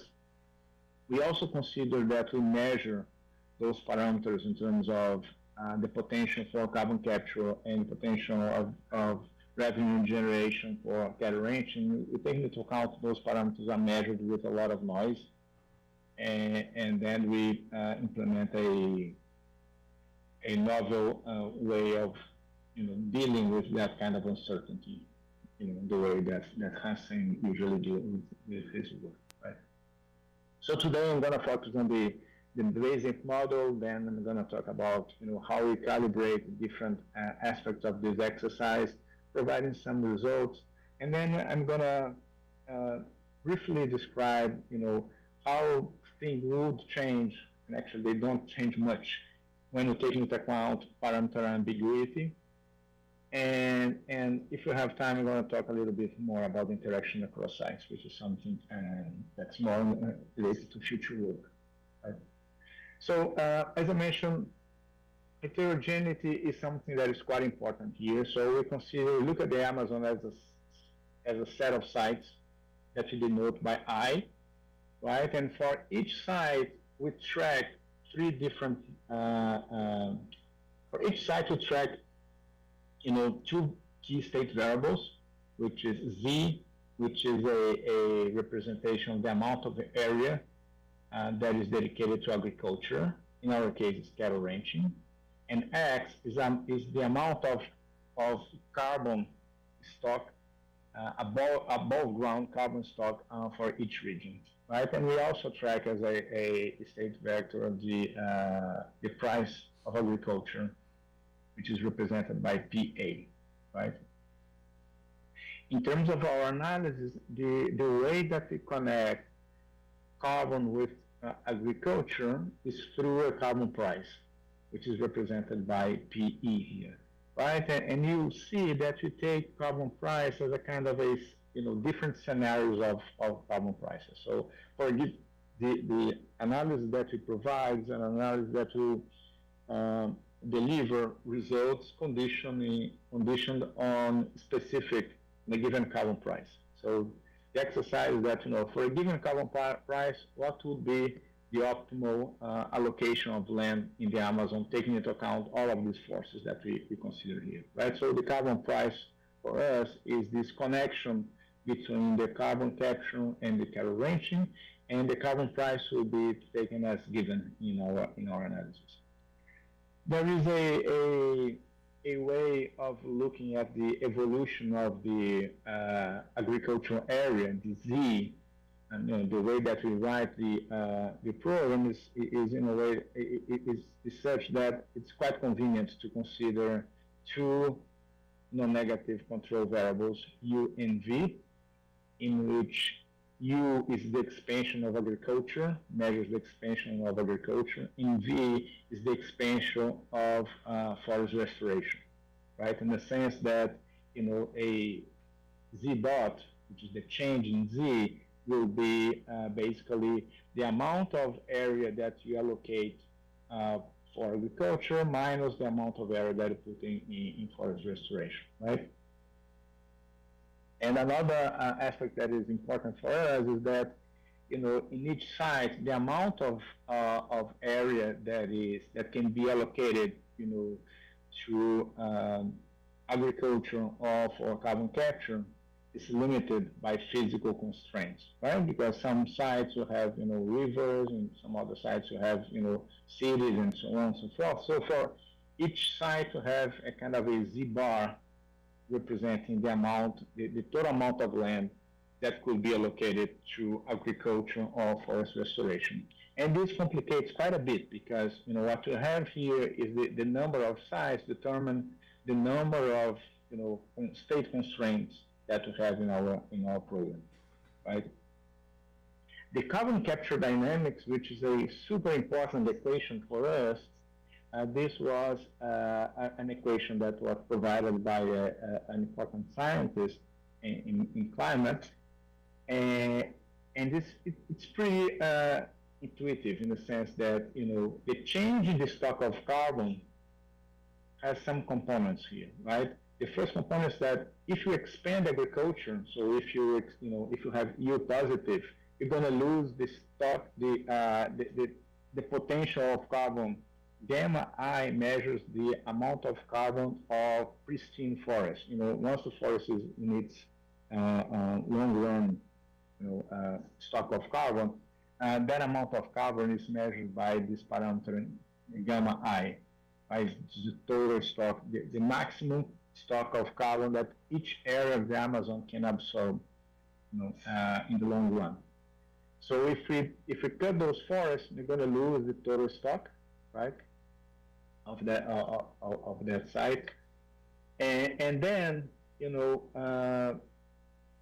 if on the other hand, if we don't have that component, what we'll see is that the amount of if U is 0, the forest will regrow, but it will regrow at a decreasing rate, in the sense that the amount of carbon that will be captured by forest restoration will decrease with the accumulation of carbon, right? And this is what we have in this equation here. So it's an equation that usually it's kind of a smooth accumulation of carbon, and we calibrate everything in a way that the maximum amount of carbon through forest restoration reaches its maximum in about 100 years. And here we don't allow for interactions across different sites. So the potential for forest restoration at a given site will depend only on what's happening in that site, right? We also consider the evolution of agricultural prices as a kind of a Markov chain stochastic process. In our case, you consider just two different values for agricultural price for simplicity. In practice, it doesn't change much our results. I'm going to show you later on. We're going to solve the whole thing for a kind of a deterministic case, and then we're going to add this uncertain associated with the agriculture price, and then we'll do the robustness analysis. Right? In terms of outputs, there are two outputs that are provided by each site of the Amazon. There is the agriculture product, for which we do have markets, right? So the idea here is that PA is the price of agriculture product, ZI is the amount of area that is allocated to agriculture, and theta I is the amount of revenue per hectare.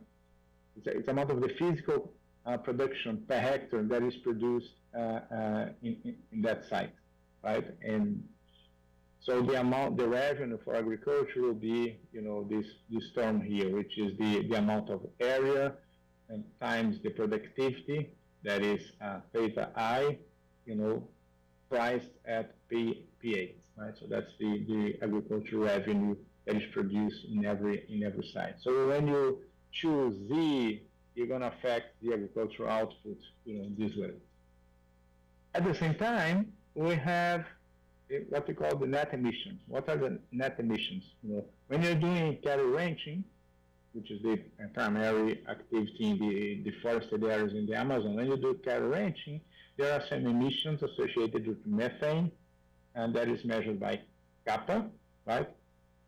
And then these emissions, they are deducted by the accumulation of carbon that could be generated by the forest restoration. So these are the net emissions, right? Or the symmetric of this term will be the net capture, carbon capture, right? So these are the two outputs that we can observe for each site in the Amazon, right? We also consider that there is a kind of you're gonna choose the amount of area that you put in agriculture. You're gonna change in the sense that you need to invest in the expansion of agriculture, or you can just abandon that area in terms of reducing Z dot.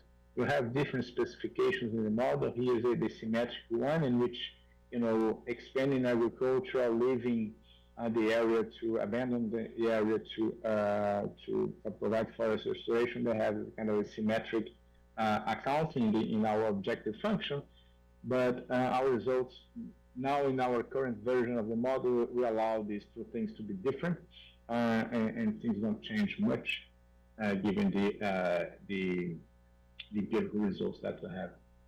And we also take into account quadratic adjustment costs that makes our life a little bit easier in our case, right? So the problem that we study is a problem that, a social planner will maximize the expected net present value of this objective function. That will be, the agricultural production is here, right? Here is the net emissions priced at the that carbon price scenario PE, right? And the symmetric of these would be the carbon capture, right? So it is so symmetric, and minus the adjustment costs, right? So the thing is that for a given carbon price scenario, the planner will choose, how to allocate each site of the Amazon in terms of agriculture, taking the benefits of the agricultural revenues, or abandon those areas and letting the forest regrow through that differential equation, then capturing the carbon capture revenue associated with this other term here, right? So for each price scenario, we can solve the model and understand what would be the optimal location of the region. So let me talk a little bit about the data, how we connect our this model with the data. We consider, as I mentioned, the fact that the Amazon is quite heterogeneous. So we build this grid and considering something like 1,043 different sites in the Amazon. These are the sites for which, from a bigger grid, but we took the subsample that has at least 3% of the area of the Brazilian Amazon. So we are considering the Brazilian Amazon as a whole. And we also use a kind of a smaller grid to provide some results for the ambiguity component. And this again, we are optimizing our algorithms, and now we can solve the model even with ambiguity for the bigger sample. So the next version of the paper will have we'll get rid of this smaller sample here. We're going to focus on this 1,000 sample. So we have these two different samples, right? And then the idea is that for each site, we get the agricultural area from Mapiomas in 2017. Why 2017? Because 2017 is the latest agriculture census in Brazil. Right? So we consider from Mapiomas, we take the Z-bar, which is the amount of area that can be subject to agriculture or forest restoration. Right? We take the initial state of agriculture as Z-naught, right, from the Mapiomas as well. For the theta, the agricultural productivity, we consider data from the agriculture census, and then we try to smooth things a little bit and also to create some heterogeneity. So we consider what we do pretty much is that we run a regression of the revenue that we observe in the agricultural census into a specification considering, longitude, latitude, and interaction of those, and then we also interact with some geographical characteristics. And given that, we expand and we create a kind of a grid for setting up parameters theta I for each one of our sites, right? And we do that. We also consider data from the take prices of agriculture, and then from the price of agriculture, we just divide the revenue by the price to have a kind of a physical representation of the variables in a way that we can consider the uncertainty in price in a more easier way, right? For the gamma, we run a kind of a similar exercise, although our baseline data is much more detailed because we have this, this raster with the amount of carbon in every part of the Amazon. So we restrict ourselves to take the gamma from this data on the above ground biomass only for the sites in which we have pristine forests, which means forests that never has been deforested in the Mapiomas data. So for that area, we estimate again, a kind of a regression trying to connect, the potential of carbon capture as a function of these geographical variables and longitude, latitude, their interactions, a kind of a saturated model in a way that you could expand, interpolate, gamma I to the other areas for which you don't observe the areas that were deforested and you don't observe the actual potential of carbon capture as a way of informing the model what are the potential there, right? We consider the alpha parameter in our differential equation. It's calibrated in a way that, the forest will reach its maturity in around 100 years, which is compatible with our with this paper by Enrich.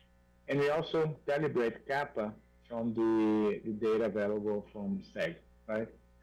So with this exercise, what we do, is really, try to solve that model, taking into account, detailed information about the Amazon.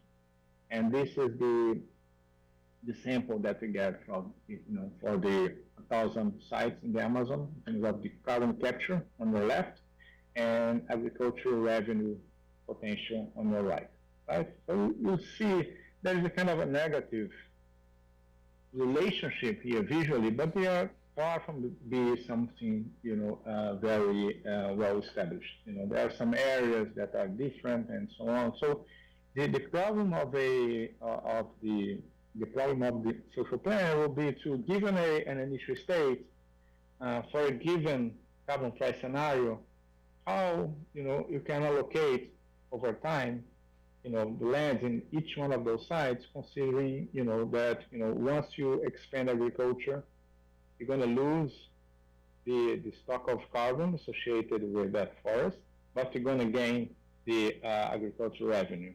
And once you abandon cattle ranching, you're going to lose the revenues associated with cattle, but you're going to gain the revenues associated with carbon capture, right? So this is pretty much the trade-off, but we solve it dynamically, because there are some transaction, some adjustment costs, and also there is this dynamics on the carbon capture, and also considering these heterogeneous sites, right?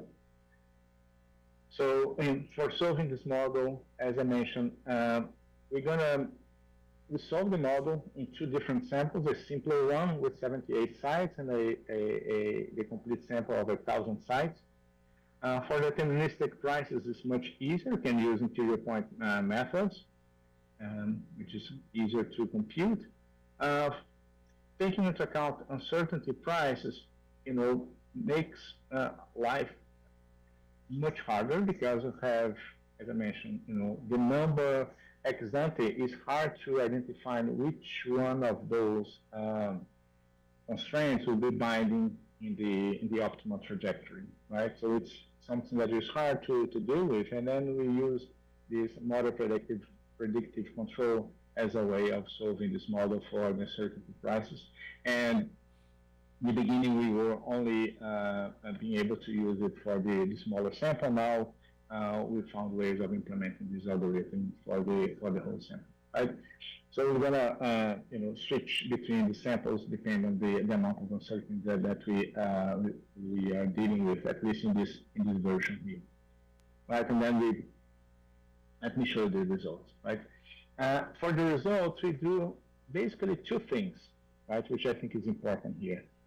The first application of this model is to look at this approach to try to understand, what would, if you take the Brazilian history between 1995, which is the first year for which we do have reliable data on price, up to 2008, which is the year of announcement of the Amazon Fund.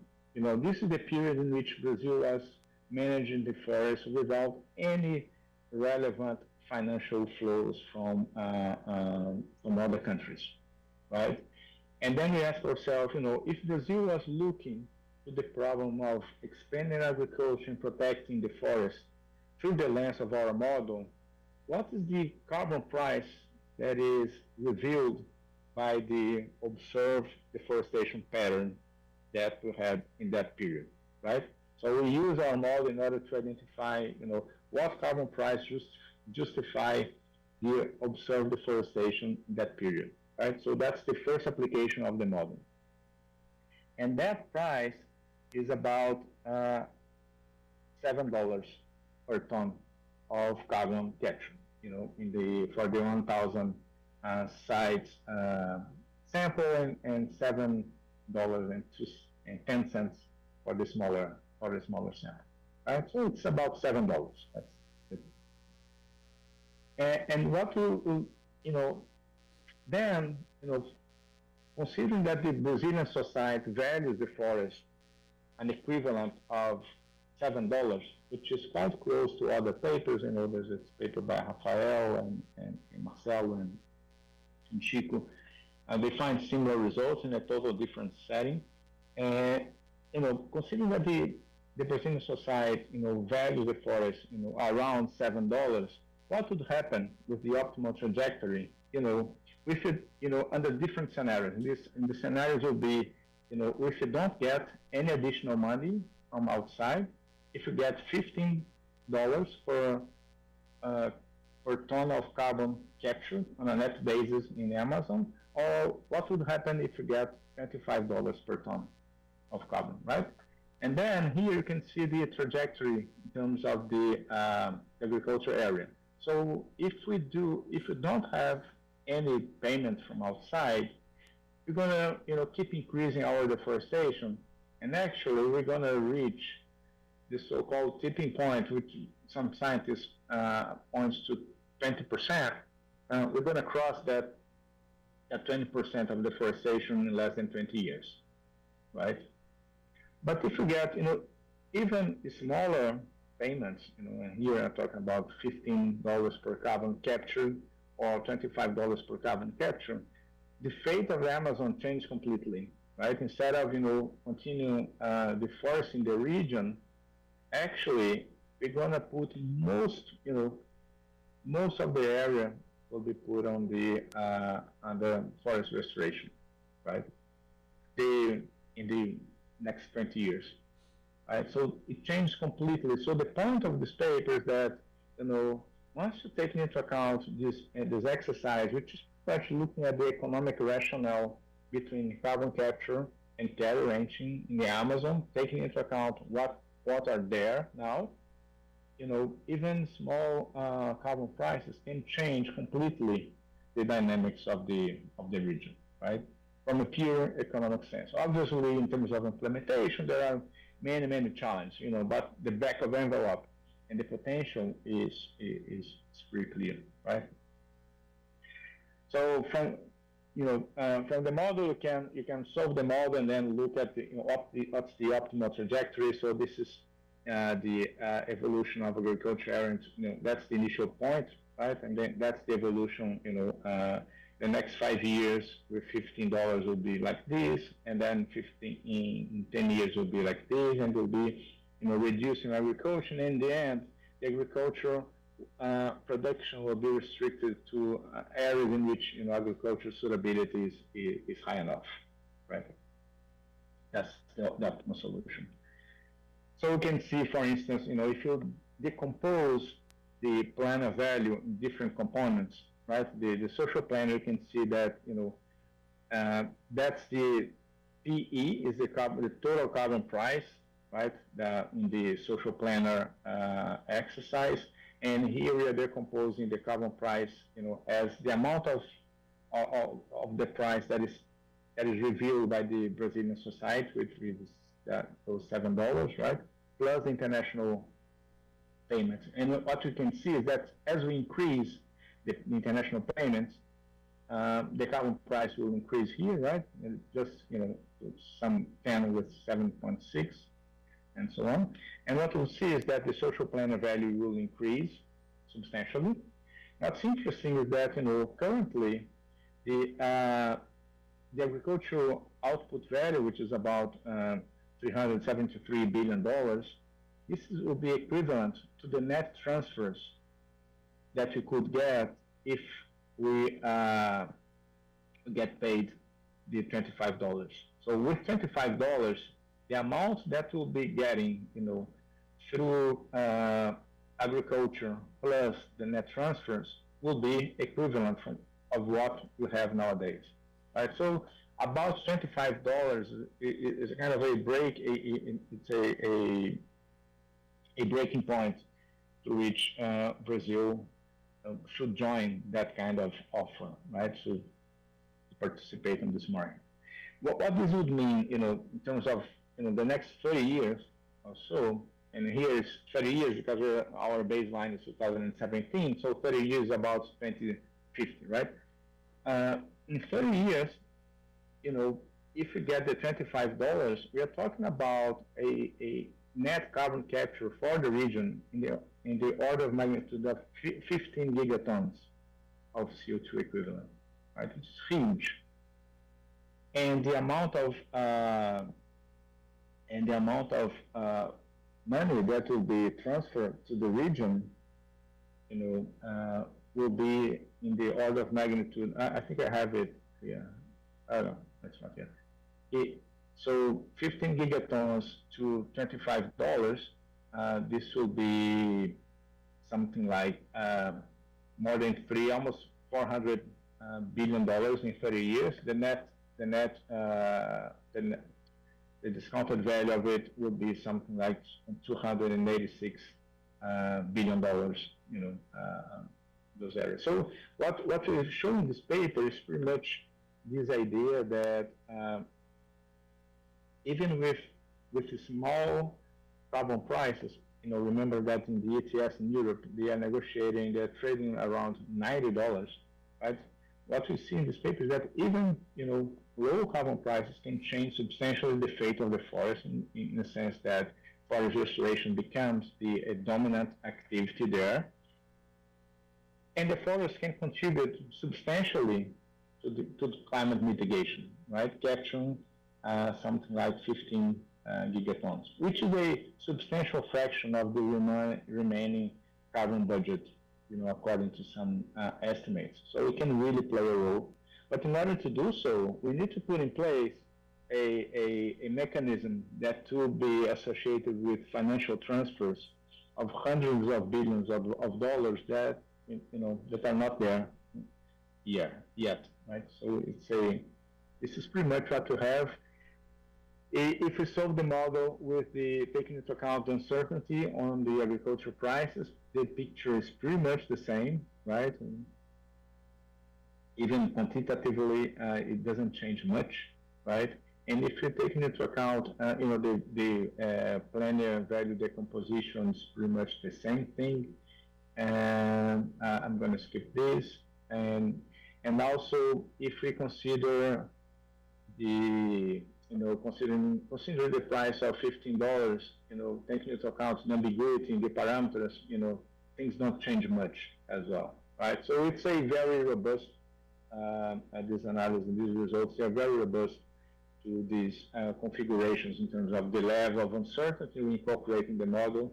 And this is because, the productivity of cattle ranch in Brazil is so low that once you reach certain levels in terms of carbon price, it becomes kind of obvious that, substantial part of the Amazon should join this program of forest restoration at scale. And this is quite robust to the level of uncertainty you're taking into account when doing the math around it, right? And yeah, I think, there is the only way in which, ambiguity really, make a difference, and this is because one of our authors is quite, obsessed about this ambiguity thing. So the way that he showed the things really change is the period in which we put some of these areas under forest restoration, right? That's, but in terms of the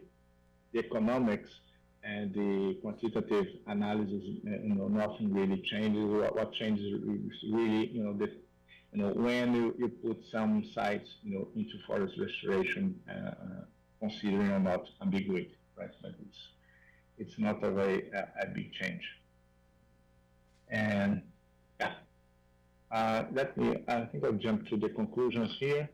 So what we have in this paper, we pose these explicit dynamic models across heterogeneous regions, the Amazon, to pretty much assess the potential of the forest in terms of,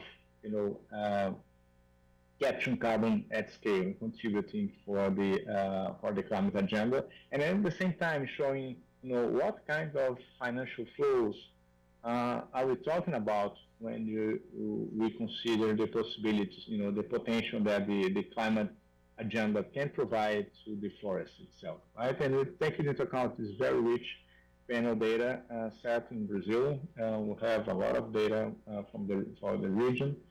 We tackle this computational challenge, because dealing with this interaction between the dynamics of carbon capture and the heterogeneity region, it imposes some technical challenges there. And I think that the baseline, the bottom line of this analysis is the fact that even with modest prices of CO2, Brazilian Amazon itself, right? Other regions of the world might have an important role as well, but just in the Brazilian Amazon, we could capture carbon at a notable scale. And this scale shows that it's quite relevant in terms of the IPCC remaining carbon budget. And it's also reinforcing this idea that the so-called nature climate solutions, they can play a role in the addressing climate change that has been neglected in the current discussions, and we should try to change that. And I'll stop here for the discussions.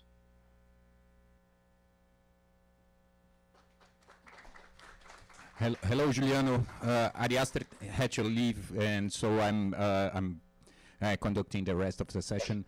Questions, anyone? Okay. Yeah, very nice paper. One quick question. What do you think would happen to the labor if afforestation happens and the laborer currently do the cattle herding? Would they find other jobs? Is there other opportunities in the Amazon, and you don't really include that in your model right now? Should I answer or should we collect other questions? Whatever you prefer. No, take answer. Yeah. What you consider here, I think that's a great question, and we've been thinking carefully about this transition costs and so on. And for the sake of this paper, we decided to consider the agricultural revenue rather than the agricultural profits, exactly to take into account that not only labor should be, factored in here, but also some other local inputs, that cattle ranching can benefit locally. So I think our results is there might be some costs associated with relocation of this labor to other areas that we are not taking into account here. But in our computation, in terms of the welfare function, the wages of the workers are there. What is not there is this, the relocation costs to it. My intuition is that given the low productivity of cattle ranching there and the low price of carbon that changes, the economics of the region, I think this will not play a significant role. But we don't have good information about what would be the cost of relocating, the agricultural workers to other areas, and what kind of loss will be there, right? And we also should take into account that agricultural jobs in the Amazon, they are something like 17% of the total labor force, and they are highly informal, and the wages are a fraction of the minimum wage. Okay, thank you. Another question. Hi, I was just curious, what were the difficulties you encountered for expanding the grid sets that you have to 1,000? And yeah, like if it's like something super computational intensive, it's just a problem in convergence of, yeah, I was just curious about more details about that. Thanks. Yeah, the challenge is that, we have this constraint for each site, the amount of area that you can allocate to agriculture is between 0 and the total, let's just to simplify, it can be 0 and 1, right, in terms of the fraction that you can allocate. And in the optimal, this is a model in which most of the sites will be specialized, both in agriculture or in forest restoration. The problem is that the number of sites will be associated with the number of these inequality constraints in this dynamic model, in this dynamic optimization model. And so for a given initial state variable, we don't have an idea about what are the constraints that will be binding in the optimal trajectory, right? So we need to deal with that that's a dimension challenge associated with, and this is why we use this modified predictive control method, which is something that the engineers will use in order to deal with that kind of situation. Okay, any further questions?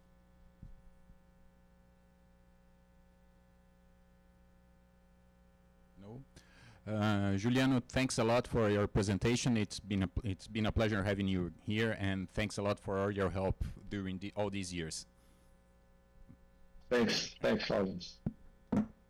Goodbye.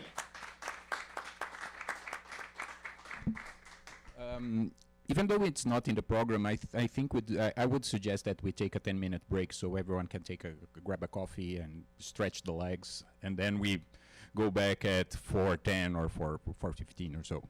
Okay. Thank you, Juliano. Bye-bye. Bye-bye.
Hello, everyone. Before we get started, just a quick note. We've been having photos of the event, so everyone that wants to have have a link for the Google Drive folder in which the photos were stored, please put your email address here. I have the emails of the presenters, but not everyone in the audience. So, okay, can you? Okay. Yeah, we have the emails of the presenters. So, okay.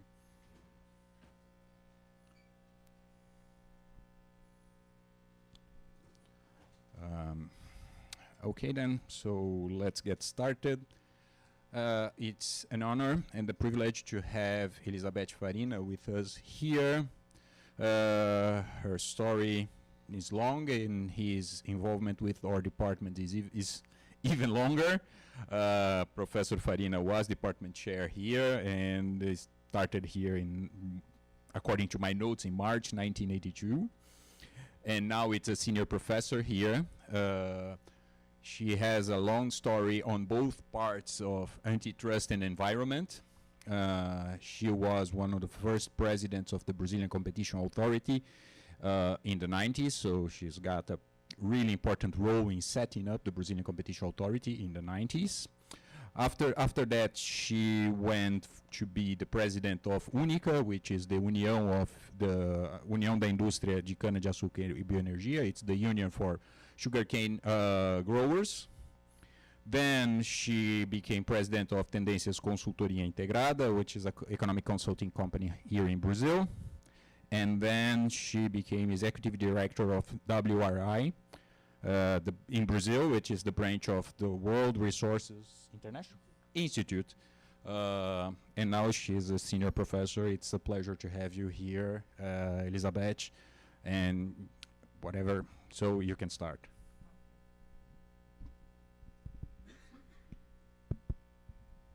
Okay.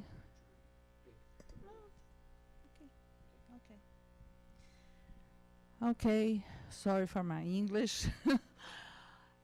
It's a real pleasure to have you here in our home. And thank you to having me here. The discussion is really interesting with the various dimensions and methodologies and objectives. So it's very rich, and I think we have Claudio, to better communicate this event, because it's really rich when you have to find something to write in your master or your doctorate or your livre docência. So it's a mill of new ideas. So thank you so much for coming and discussing and reading. Really a pleasure. I think today, I think my presentation is the last one. And what Claudio asked me to do was to discuss the antitrust, economics, and sustainability. Is that right? I and Claudio, we are partners in a course of antitrust regulation. And so it will be a little bit of my thinking on this challenging agenda. So green competition, we changed our competition purpose, our competition objectives, or now green is everything. So I think many people in the world of the antitrust authorities are discussing something that is competition, the best, or collaboration. So this is what is behind the discussions today. I've been presenting supply, a food supply chain and antitrust in Paris this last week. And this was a big deal if you allow the antitrust authority, the antitrust law, the antitrust policy to go together and coordinate with rivals in order to reach sustainability. So sustainability would be a door to collaboration of rivals. So it's not an easy discussion, but I think that economists have to give their collaboration on this discussion. So the age of environmental sustainability is something very complex, and I will raise some points, and we can discuss during or after my presentation, okay? So we are talking about cooperation or competition. If we think about collaboration, cooperation, we can think in the world of antitrust policy of cartels. Cartel is the only criminal of the antitrust laws, so you can go to jail. Other infringements are lighter, but cartel is evil, okay? And if you don't have a cartel in this discussion, you can have unilateral conducts that come from the size of the companies, but measure the concentration, so structural organization of different markets. As Claudio likes to say, it's an IO IO perspective. Okay, so I will pass these slides. As an introduction, we have a global challenge at this time because of the climate change and environmental protection. So we have the private companies organizing the ESG strategies. So ESG, I don't know if everybody, I think everybody knows what it is, and the environment, social, and governance. So you have a policy to make this the focus of your sustainability policy in the private sector. And so the traditional antitrust policy, I don't know if I say antitrust or antitrust. So I adopted antitrust, but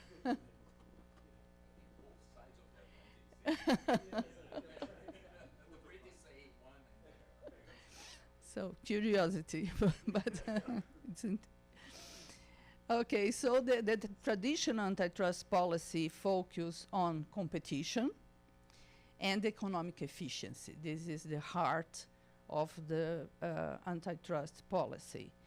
And this has to be integrated to sustainability.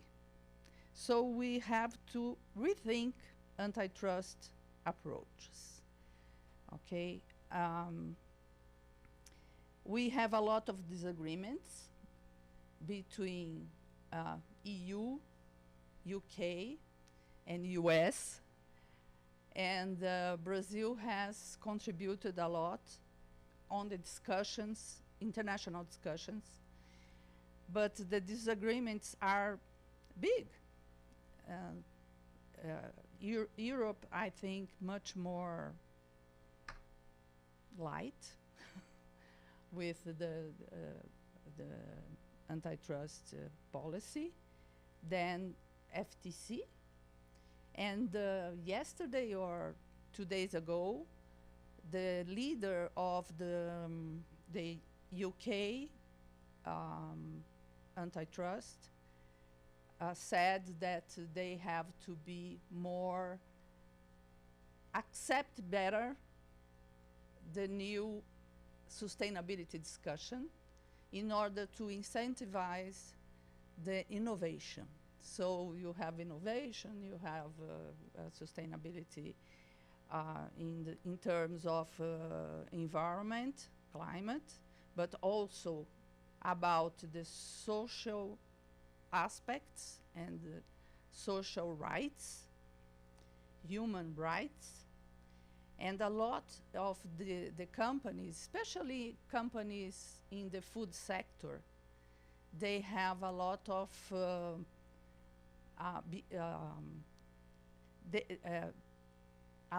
the attention of the antitrust authorities. Why?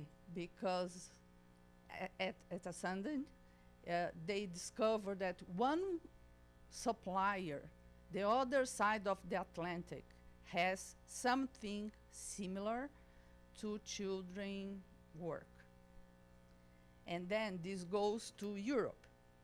And arriving in Europe, they are much more in the media, and so there is a kind of social tracking of the strategies of the companies.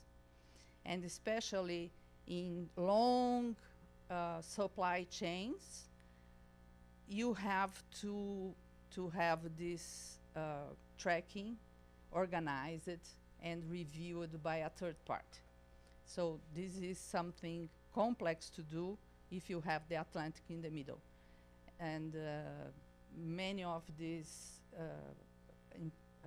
firms have had problems with these authorities and go to jail or lose consumers. And so the experience is heterogeneous, a lot of disagreements, and a lot of discussion on taxonomy. What is sustainable?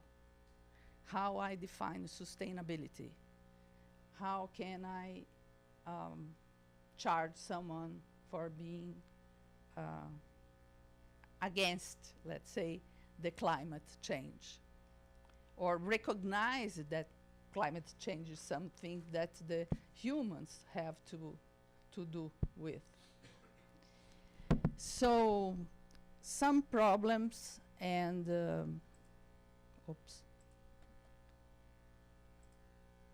some problems and dilemmas of sustainability. First of all, environmental externalities. So when we discuss the costs and benefits which are reflected on prices, we say, as all of you knows, we have some kind of externality. Could be negative or could be positive. This is something that is much close to sustainable discussion. And one example, obvious, of a negative externality would be the production of industrial pollution. Pollution of water, pollution of soil, pollution of the air. And so this is something that don't bring the real costs, the social costs, and social benefits to the economic organization. So in the antitrust policy, the antitrust, they have this market power as a market failure. It's a kind of market failure. Why? A kind of market failure because if we consider all the benefits of the perfect competition, you don't have market power in a perfect competition. And then you have the maximization of everybody. And of course, this is not, one is market power, the other are externalities. But not only, three market failures, very important. Generates underinvestment in public goods, for instance, in biodiversity. So we have some issues with that cross the life of Amazon and the biodiversity. Also, we have the tragedy of commons. So it's a lot of failures. Yeah? And so the overuse of shared resources.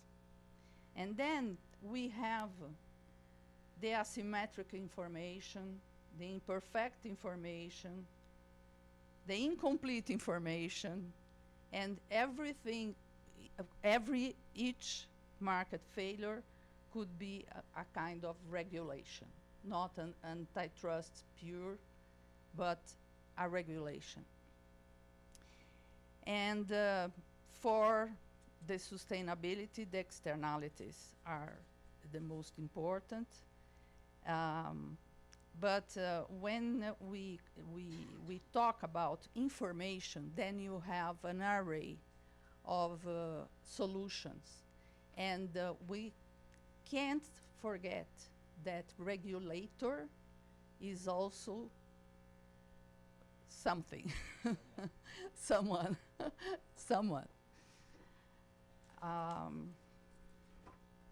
Okay, so this remembers me the Steenbergen's rule. In fact, we have 3 economists Nobel Prizes here. The Steenbergen rule that says that one economic goal for each with each specific instrument. So don't give too much a burden on the objectives of different economic problems or market failures. So this is what the Steenbergen rule brings us. But from now, 60s, I think 60s, Thaler with the nudges, there is that book, Nudges, with an elephant and a small elephant as well. And Thaler says that nudges can be useful to promote sustainable choices. And Elinor Ostrom, cooperation governance of shared resources, also say something on cooperation. So what we have to say is, if you have perfect competition, you can reach efficiency, maximizing efficiency. But if you don't have the perfect competition, you have market failures, and these market failures can be approached by some regulations. I would like to talk a little bit on examples of sustainability initiatives. Sometimes I feel a little bit fuzzy, this competition versus cooperation. So we can see, I will jump one. Some cases in order to illustrate what we are talking about. The first one, for instance, the Fashion Pact. It's a cooperation among fashion companies, such as Gucci, Prada, Chanel, Nike, Adidas. They put together their effort to address the climate change and mainly the plastic pollution. And the risk of this association is potential collusion. So every day you meet the guy from Gucci, from Prada, from Chanel, in order to design and in order to follow a strategy that faces the problems of plastic pollution, which is very serious. And but this can be turned out in a barrier to new brands. So the leading companies adopt a collaboration and joint strategy in order to face a problem of sustainability, but at the same time, they block the competition. So how I will solve this problem? The second, I like this, unity. It's the automotive sector. The companies involved in this collaboration is BMW, Daimler Ford, Volkswagen, Hyundai, which is the objective, is charging network for electric vehicles. So they talk and they build a standardization of the places where you charge the batteries. And so they have to use the same standards in order to you can recharge your car.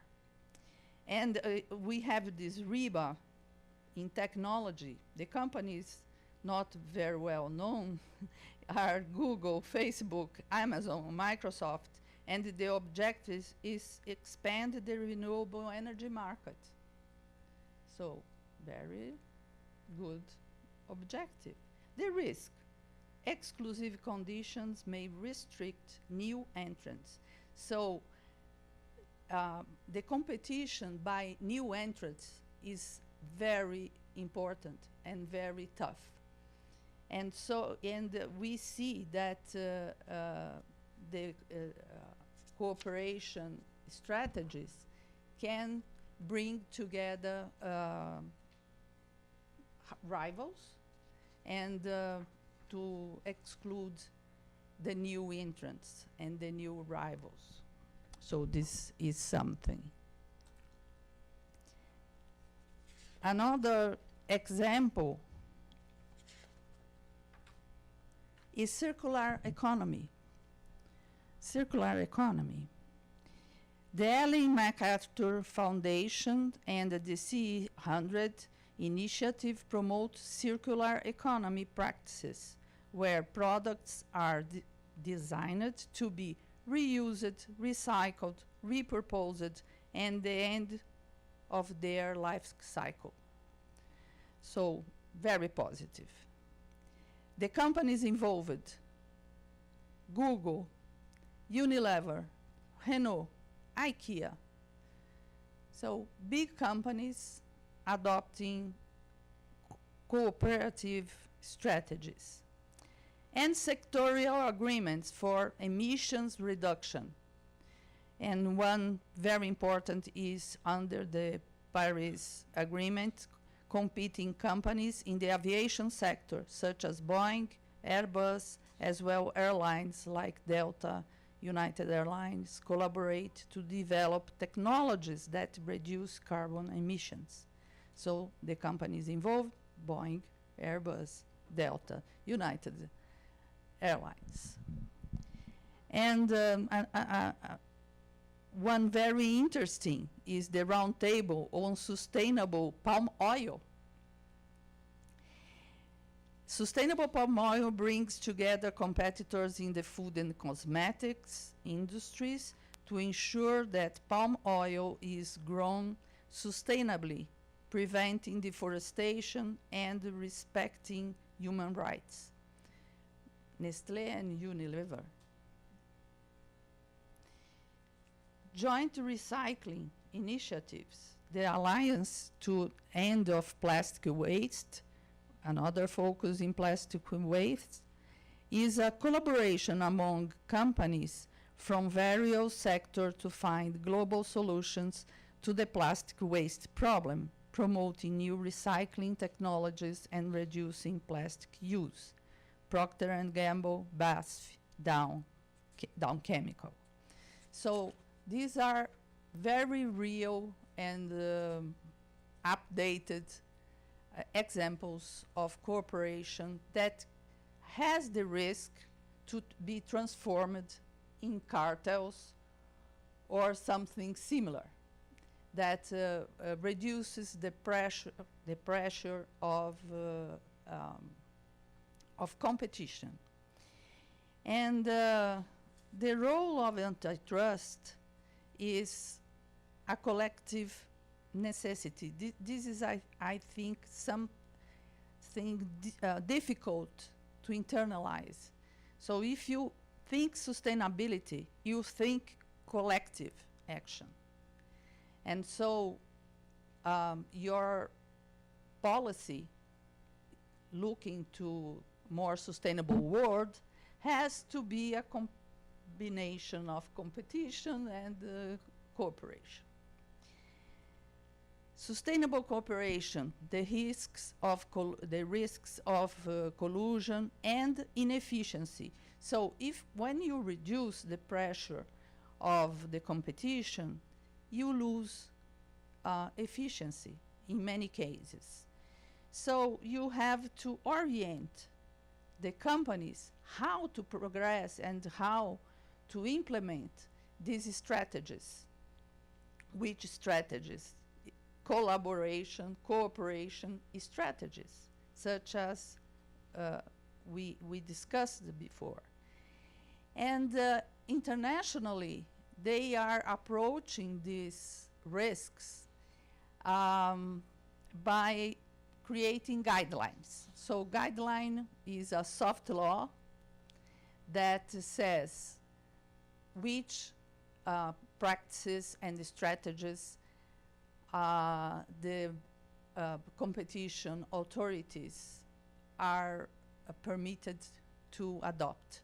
So you have an orientation, such as we have today in Brazil, in the Federal Trade Commission, in the UK and the EU competition authorities. You have, for instance, merge and horizontal merge or acquisitions. Okay, thank you. They produced guidelines. So the first one was in Europe, but US is working hard on a new guideline as well. So you can say, okay, I will have, for instance, to demonstrate that the cooperation is necessary to that sustainable strategy. And that's why I brought so many examples in order to say, oh, okay, I have this and that criteria to accept or not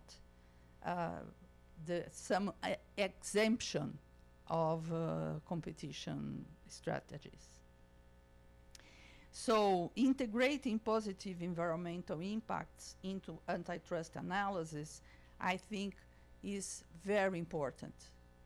Very important to recognize that you have some risk there. It's a different risk that the companies face. So, and I think that we have to talk to Tinbergen and explain that I think it's a good idea at least to bring some standards of strategies and some space to the cooperation. And creating metrics, the guidelines have creating metrics for environmental impact beyond economic factors. So what I have learned from some years in this antitrust discussion is that we have to make transparent your criteria in order to approve or not a merger, an acquisition, or a unilateral strategy that, of course, is part of a competition strategy. And the entrepreneurs or the producers, they don't think this could be a problem, or a unilateral strategy creating difficulties in competition. No, I am competing a lot. Yes, too much. Too much. And so these are some ideas that I could bring for you about this strategy, regulation, and antitrust, which are have to be modernized and to take a look more with other criteria. Thank you so much.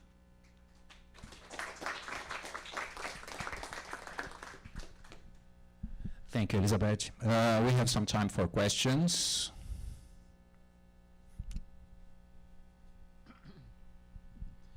If you have joint charging or any other standard, can't you ensure that it is open access to everybody, and therefore you don't have sort of the collusion fear? Isn't that one requirement that the regulator could impose? Yes, you can impose.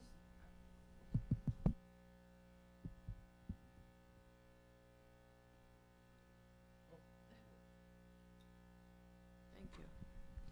Yes, you can. And it's a little bit tricky because when you impose transparency, is that you? Okay, open access. Yes, yes, you can. And you can put a lot of fines as well. So you have many decisions to make in how are you going to control these strategies in different markets. But I was saying that transparency, I understood transparency, not access, but free access.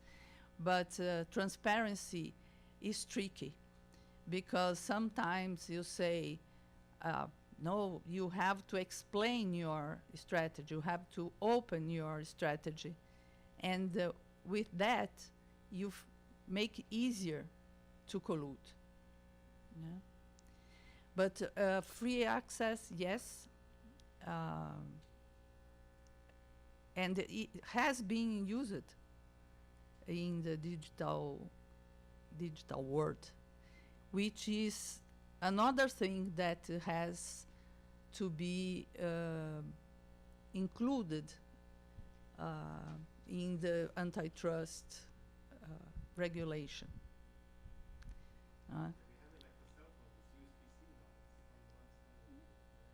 Yeah, yeah. Any? Okay.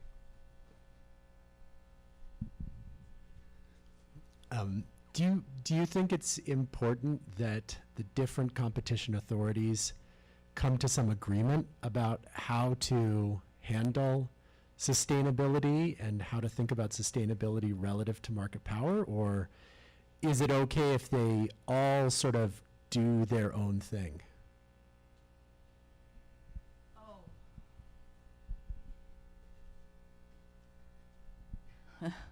It's challenging, but it's very important to have this addressed.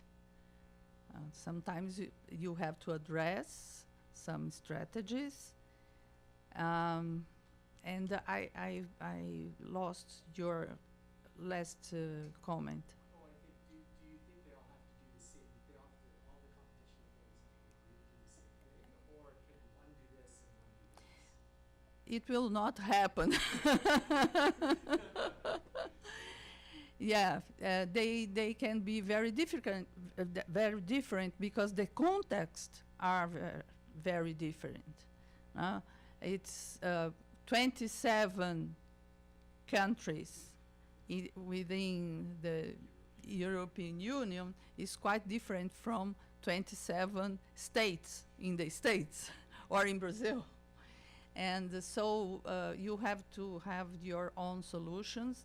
That's why I think the guidelines would be very useful, and including this kind of heterogeneity of the context. Once a year, the commission, the competition commission of OECD brings together more than 100 countries in order to discuss different guidelines or different strategies. For instance, this year, one thing that was spotlight was development. And so it's very difficult to include development in your antitrust policy, because you can discuss with Thunberg and you will too much in the basket. Okay, anyone else? Okay. Professor, my question is because you mentioned Ostrom, so that remind me of this community-based usage of resources, because it's a way both to share sustainability and to ensure that these livelihoods, the community-based livelihood, like indigenous peoples, traditional people, they are respected. But how can this be combined with promotion of competition? Is there a way to balance these two possibilities?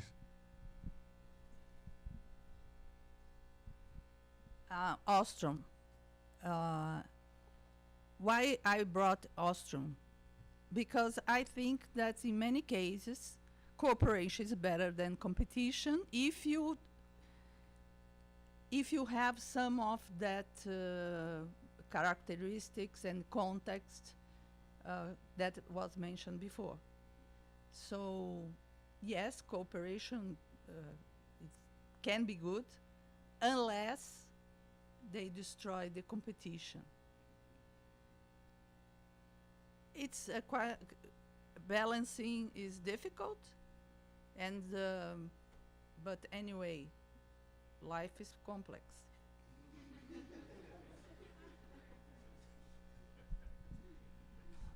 I think with this deep thought, we can wrap up this edition. Thanks a lot to everyone that attended our sessions. Thanks a lot, Betty. Thanks a lot, my colleagues on the organization, Ariaster, Rafael. It's like the 11th edition of LCM. One thing I'm sure it's going to be another one in 2025. Everyone is welcome to attend.